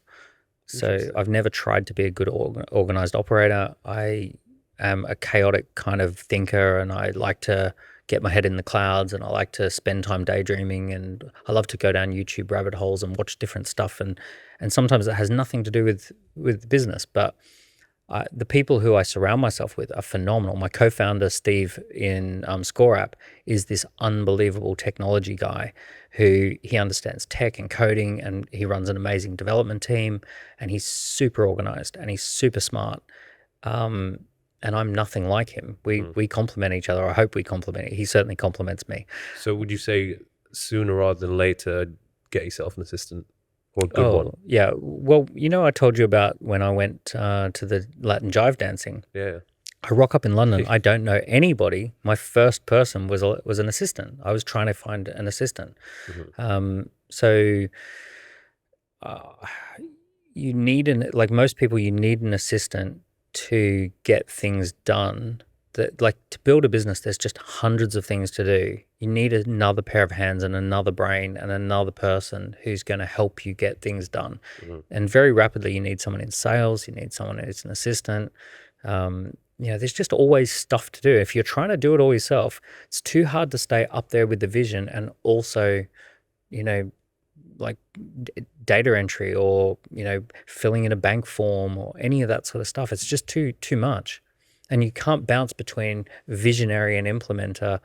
It takes time to get back up into the vision, and it takes time to come down from the clouds and get your head in the detail. Do you ever fear that your assistant might one day be like, hey, I don't want to do this anymore. I want to go do something else. Then you have to find another one. No, look, people have left my businesses all the time. Someone who's been with me for 10 years just got her dream job. 10 years ago when she joined the company, I asked her, tell me a bit about your dream job. And she described this job that she imagined doing but was a bit afraid to do, right? Like in the police force type thing. And I said, well, look, one day apply for the job and when that day comes, like, I'll be happy for you. And the day came 10 years later. She's been a phenomenal asset to the whole business and she's been awesome. And I'm really proud of her. And I've just bought her a nice watch and all of that sort of stuff. I'm really proud of her for what she's achieved over the 10 years. But it's now time for her to go do this other dream job that she's had in mind for so long. And I will attract another amazing operator. There's someone great is going to come and they'll join the team and they'll actually come and take things to the next level. So yeah, no, I'm not afraid of that. People can come and go. When it comes to, I guess quite a large part of what you do now is buying, selling companies. When you look at companies to purchase, do you look at the companies that are already working and you can almost predict that they're going to continue to do well? Or like, would you ever see the potential in a company, but just look at it and be like, okay, this is it, the way it's set up and structured is a mess? I've done that. I've done turnaround, and I actually did a successful turnaround. And within 10 months, I bought something that was in like minutes from bankruptcy, and we sold it for a lot of money 10 months later. So I've done that. Why did you look at that particular business? I just got a phone call out of the blue, and the guy said, "We're about to get foreclosed on. The business is in real trouble, and we need help and support. Can you come and look at this?" And I said, yeah, cool. I had a look and I bought the whole business as is, and then we fixed it and turned it around and sold it. So I have done that, but it's actually what's better for me now is find something that's really working and that is a good strategic fit with what I've already got, and then make it work even better. The truth is that most of the real money that is made is not in starting businesses, it's in scaling them. So you would make, if you started something from scratch and got it to 2 million, that's a really hard thing to do. So tiny percentage of entrepreneurs do that. If you can buy something at 2 million or take ownership of something at 2 million or get equity at 2 million and scale it to 20 million, that's where all the money starts to get really made. Because in order to sell a company, I know this sounds crazy to a lot of people if you're outside of this space, but it's actually way, way, way easier to sell a business that is massive than small. So for example, if you had a business to sell that was 200 million, there's way more buyers for that than 20 million. And if you had a business to sell for 2 billion, there's lots of people who want to buy that compared to 200 million. Why is that? Because the types of companies that can throw big money and buy and acquire with cash, they're big businesses. They don't want to buy little businesses. They want to buy big businesses. So, if you go to the top end of town and they're sitting on billions of dollars worth of cash or assets, and they have investment banks that say, hey, you can lend any amount over 100 million. So for anything you want to do above 100 million, we'll fund it for you. So the way the big end of town works is they typically might take, say, 50 million of their own cash and then leverage up another 200 million of bank money. And then they come in and buy something for 250 million and then they scale that up. Yeah, that's how they think. So if you, anything under, like the top end of town, they think $100 million is a small business. Can people without having a large amount of money partake in the process of buying and selling companies? The answer is actually yes, but it's a very complex set of skills. So it's best to just... Well, like for example, if I wanted to start with no money right now, I could be a general partner of my own private equity firm. I could raise limited partners and have a pool of capital from myself and limited partners, or even not much for myself. I could then bring in debt and I could structure a private equity pool of funds to go buy a business, and I could bring in a CFO and a CTO and a COO and a CMO and put together that team and that capital. I could do that because I know what I'm doing. Mm-hmm. But the issue is that the truth is the money is so commoditized. Money's not even a thing. Like, it's like when you don't have money, you imagine that money solves all the problems. When you've got money, money doesn't solve many problems. It's actually just a commodity. And the funny thing is that the more you start moving in these circles, the more everyone's trying to throw money at you. And your issue is like, oh, what will I take money for, and why would I take it? And I'll take it if it's, for a purpose. Like, I don't need to raise $250,000, but I will raise $250,000 because I want these 20 people pushing the wheelbarrow. And it's like, okay, cool, we'll do that.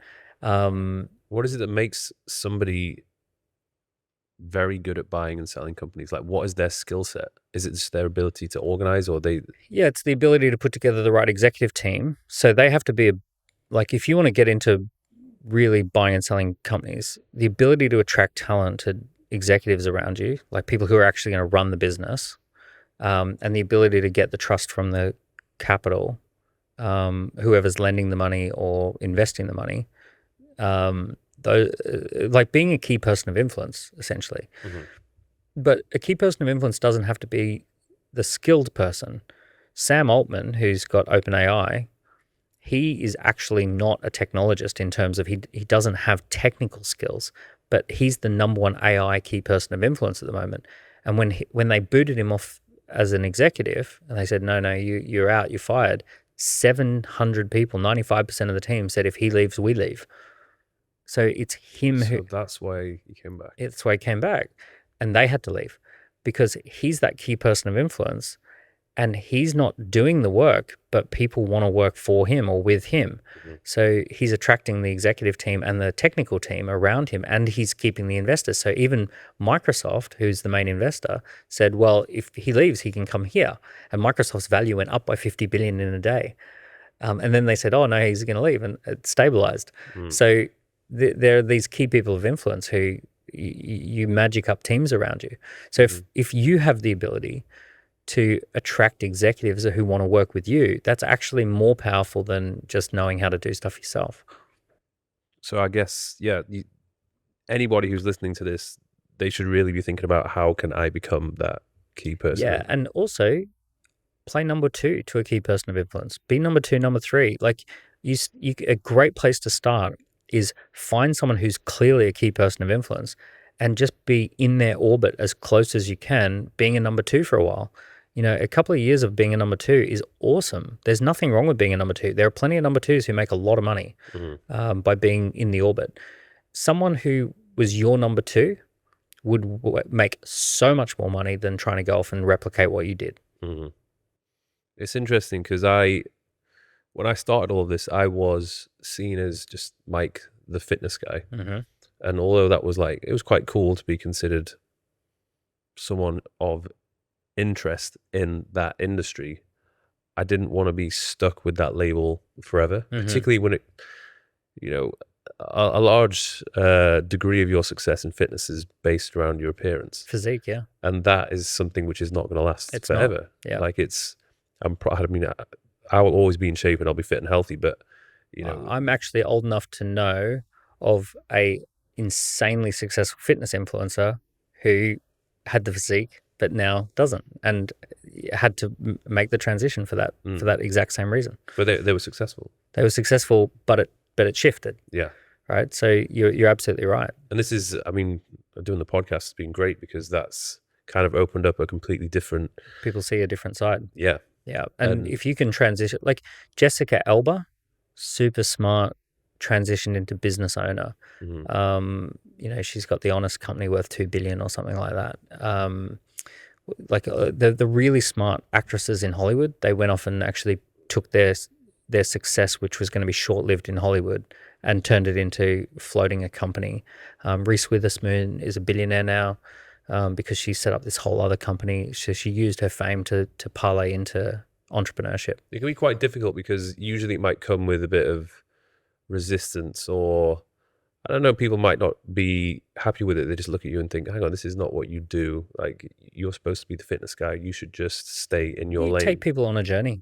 Yeah. Look at. I saw Arnie in London. I went to his book launch. When I say book launch, that sounds small. It was actually at the Royal Albert Hall with 5,000 people, but I was there in the front row with Arnie there, and he talks about he was just totally pigeonholed as the bodybuilder, and then now I'm going to be the greatest actor that ever lived, and now I'm going to be a politician. I'm going to be the governor of California. Right now, I'm going to be a property developer. Right, he just took everyone on a journey, and he's like, "Here's how I'm going to take you on a journey," and he just pitched it into existence. He crafted his pitch. This is who I am. This is how I'm going to be. You can buy into it now. I don't care. Jump on the train or get on the train later. And he just took people on a journey. And even what you just said, I can't be the fitness guy forever. I can do that for a period of time, but things change, and and through this journey, I've learned something. And you've connected with people and all of that. I don't think anyone would resist, you being a CEO of a massive company based upon, the journey that people have seen you go on. What does your journey look like for the next couple of years, 10 years? So my passion is develop entrepreneurs who stand out, scale up, and make a positive impact in the world. That's my underlying passion. I buy and sell businesses and I start stuff and all of that. But the deeper theme for me is I love entrepreneurship as a vehicle for changing the world. There was a period of time where I went to India, went into the slums, I traveled around. I went into rural Uganda and saw people living in like mud huts, and I saw lots of orphaned kids, like where all the kids had died, parents had died of AIDS, and they're being looked after by a small group of older people, and all of this kind of stuff I'd never been exposed to in Australia. And there was also environmental stuff that I became concerned about, like plastic in the oceans and all this. Anyway, occasionally I became aware that there were these businesses that would champion a cause, use their entrepreneurial skills to like clean up the oceans or bring water to villages or get medication into parts of the world that don't have medication. And that for me would always like bring a tear to my eye. I would always just feel this deep sense of like, that is what I really am called to do. This idea that entrepreneurship is something that transforms the world in a positive way. So what I'm most passionate about is that I love the idea of being part of a global community who are using their businesses as force for good. Mm-hmm. Have you got any examples of that?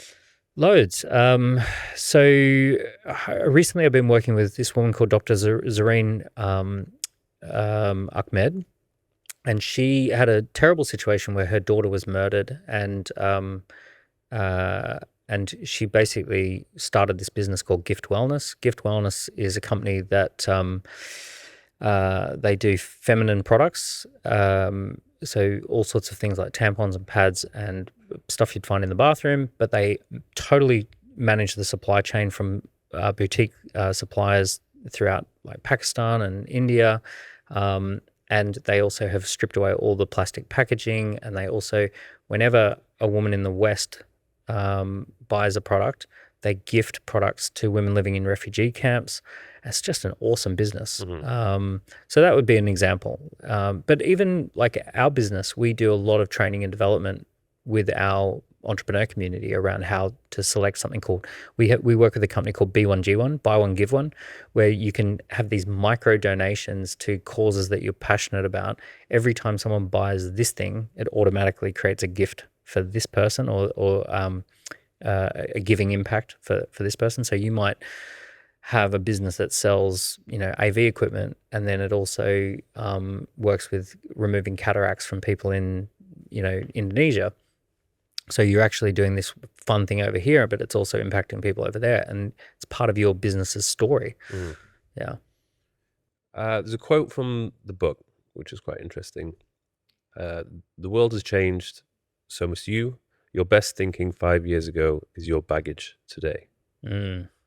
So how do you think the world is changing, and where do you think it's going to be in 5 years' time? I remember I wrote that a long time ago, but it could not be more true than it is today. So artificial intelligence is going to change everything, top to bottom, left to right. Every single strata of society, every single industry is going to be changed by artificial intelligence. So rarely is there a technology that is what's called a general purpose technology. And this general purpose technology means that it has all sorts of general purposes, such as electricity or internet or printing press, petroleum products, steam engines. So these are general purpose technologies that don't just impact one thing, they impact all things, right? So artificial intelligence is the biggest general purpose technology ever. It fundamentally pulls the rug on how humans normally create value. And we're just only scratching the surface of what it can do and how it can roll out. So if you're just going along business as usual at the moment and not considering what life might look like and coming up with your own way to disrupt your own life, someone else is going to come and disrupt your own life. Some of the most unhappy people I know are people who expected their lives to just stay the same, and disruption happens. And some of the happiest people I know are people who recognize that change is constant and they surf the wave rather than getting dumped by it. So this is where you just sort of, it's where you zoom out from your own life and say, hey, wait a second, like I'm living an adventure. This is the most incredible time in history. This is the first time in history where there's potential to access global markets with global products. I can live and work from anywhere. I can access insane amounts of capital that's all over the world that's been pumped into the economy constantly. There are cities all over the world that are booming. There's frontier cities. There's this. Why am I stuck in this little tiny mindset, in this one place, in this one industry, in this one way of doing things? The whole world is my oyster. Sometimes it's just that moment where you just go, actually, zoom out. What's possible? So what I'm saying here is it's very human to just kind of go, oh, well, I had a good idea 5 years ago to do X, Y, and Z. I'll just keep doing it. Far better to say, hey, what if that was my baggage? What if the thing holding me back was my best decision 5 years ago? So it's designed to be provocative and just say, let's rethink the world. Let's rethink your world. Do you have somebody who you employ who's kind of keeping up with all the advancements in AI, or is that something you're personally? Well, me personally, but yeah, no, we've got like Professor Andy Pardoe is on our team, and he's like an AI professor from the last 25 years in London. He invented all sorts of cool tech, and he's on our advisory board, and I get the opportunity to talk with some of the top thought leaders in the business community about AI and how it plugs in. We've got developers who work in the company who are like, doing what developers do. And I'm just surrounded by people who we spark each other off with conversations about, have you seen this? Have you seen that? Like, it's a massive thing. Like, and people listening might say, oh, it hasn't got anything to do with my industry. It's got everything to do with every industry. Well, even with creators, like AI you can now ask AI for video ideas. It can come up with thumbnails. Yeah. It can even mimic your voice. I think I've got someone who works for me who's wanting to try out creating content using an AI version of myself, where it's just, I don't even have to be the one talking. In 12 months from now, your shorts will probably be an AI. So you will go into studio and record all sorts of ways and inflections of saying something. And then you'll hand that over to your videography team. They will just invent things for you to say, or you might invent some things for you to say. And then it'll just pump out variations of that, and it'll all, like, it's really wild. And this is not like something that's coming, it's here. It's just you're not using it yet. But I can easily see a scenario where I have almost, or AI has taken my personality. While you're super fit, get scanned, right? So that you can just be permanently, and then the real Mike can be this blob on the beach, but the AI Mike is just perpetually ripped. Forever. Yeah, I could, it's almost like you can clone yourself, because let's say that one of the problems I had when I wanted to scale my coaching business was I could always find other coaches, train them up to be as close to me as possible. But there was always people who, they were like, oh, this is good, I'm getting results, but really, I want to work with Mike. With you, yeah. So I'm imagining this scenario where there will almost be a case where there could be a thing which is almost identical to the way that I talk, the way that I think. It's coming. Even the personality and the humor, and then that thing, that AI could work with an infinite amount of people. It could. Yeah, it could just take all the podcasts you've ever done. Like me with 6 books, it could read through all the books, find all the quotable quotes, turn them into shorts that look like me saying it, but it's just finding stuff in the book that is a quote and turning it into a short. All of that's coming. Like everything's about to change. The whole game is about to change. AI changes everything. And here's the big one too for anyone listening. The 2 superpowers that AI has is superpower 1 is actually getting you to consume way more than you thought you were going to consume. So getting you to run down a rabbit hole, spend 2 hours on TikTok, spend more money on Amazon, listen to more time on Spotify. So AI is designed to try and get you consuming. That's not good news. And then, and it's good at it. It's getting better and better. And most people will fall into that trap where they become hyper consumptive and they just consume. And like all in the not too distant future, all the ads around us and the actual built environment will start moving and changing based upon recognizing who you are and what it wants to sell you. So we're going to have these AI campaigns that play 3D chess around us to get you to consume more. And the second superpower, which very few people are going to use, is the power to create. So what we're describing is you and me having the ability to create way more. I can only do 10 shorts a day, but AI can do 1,000 shorts a day. So this is hyper creation. In our Score app business, people like something that used to take us genuinely 6 weeks happens in 6 minutes. And I'm not kidding. Like we used to do brainstorming for concepts and writing questions, 1,000 words worth of content, email marketing campaigns. We now push a button in Score app and it goes, here's the concept, here's 6 concepts. Which one do you want? That one. Here's the categories. Which categories do you want? These ones. Here's the questions. These ones. Here's the email campaign. Boom. And then as soon as people are interacting with it, here's a press release. Here's an email marketing campaign. Here's today's tweets. Here's today's LinkedIn posts. And it's just boom. All of that stuff used to take us 6 weeks to get to that same point that we can be at in like minutes. So it makes you a hyper creator, but it's going to make 95% of people hyper consumers. Yeah. And it's going to divide society in a big way. You've got to make a decision now to actively be a creator, not a consumer. What are you excited for it? I don't know what to be, because we can't see around the corner. If you imagine what it would have been like for a person who plowed the fields in the agricultural age to see a steam tractor that can plow a field. So it used to take 100 people to plow a field, and now one person on a steam tractor can plow the field in a day. And it's like, well, what are we all going to do? None of those people know what it looks like in an industrial society. Now, if you fast forward to today, we're here in Dubai, you take someone from the agricultural age and say, look at all these restaurants and entertainment and all that. They go, oh, great, it worked out just fine, fabulous.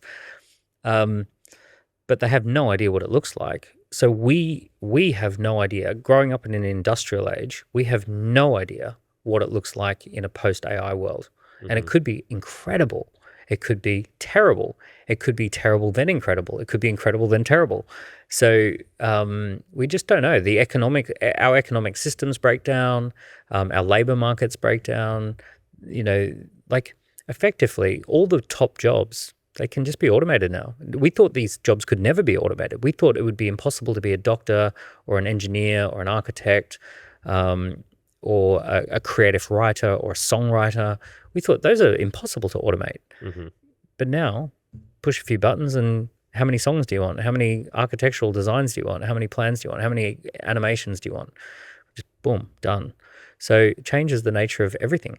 With what you experienced in 2008, 2009, would you feel as though your companies are in a place where they can be resilient in an economic downturn? Yeah, disruption makes you better.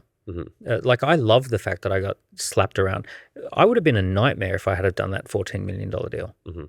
Like if I had have got $14 million at 25, that would have been it. I would have thought I was king of the hill. I would have stopped innovating. I would have been completely ego driven, and I would have like been on easy mode. I'm so happy that didn't go ahead. Best thing that ever happened, really. And then being punched in the face with COVID, being punched in the face with GFC, every time we've been punched in the face, we get better. If you look at how do you get fit, it's through resistance training. It's through breakdown. Businesses get so much better the more they get beaten up. So I'm very happy that I've been through 20 years of disruption after disruption. I started my business right after the dot-com crash, and like everything was in recession, and I've just like I've had disruption, and now we've got really robust businesses. Mm-hmm. God, this is probably one of the podcasts where I've learned the most. It's been so good. That's great. For anyone who is listening, I recommend you check out the books. Is there a particular order which you would tell people to go through them? So the order of the main four is Entrepreneur Revolution sets the scene for the world that we live in and the mindset that you need to be an entrepreneur. Key Person of Influence is about building your brand. Oversubscribed is running campaigns. 24 Assets is turning it into a valuable business that can be sold for a lot of money. So those are the four, and that's the order to read them in. And then Scorecard Marketing is like a little spin-off one that talks about how to do scorecard campaigns, and these are the lead generation campaigns, wait lists, like how to do those fast little campaigns to generate leads and sales. And probably more on the way. Yeah, I'm working on more. Yeah, how to run businesses and run a family. yeah. Well, I wrote a book called How to Raise Entrepreneurial Kids. Oh, really? Yeah, I co-authored it with an amazing woman, and yeah, we have a book on how to raise entrepreneurial kids. Amazing. Thank you, Daniel. Much appreciated. Cheers, and mate. Everybody can find you on socials, I imagine. Absolutely, yeah. Connect on any of the socials, and yeah, let me know how you get on. Awesome, man. Thank you very much. Cheers. That was great.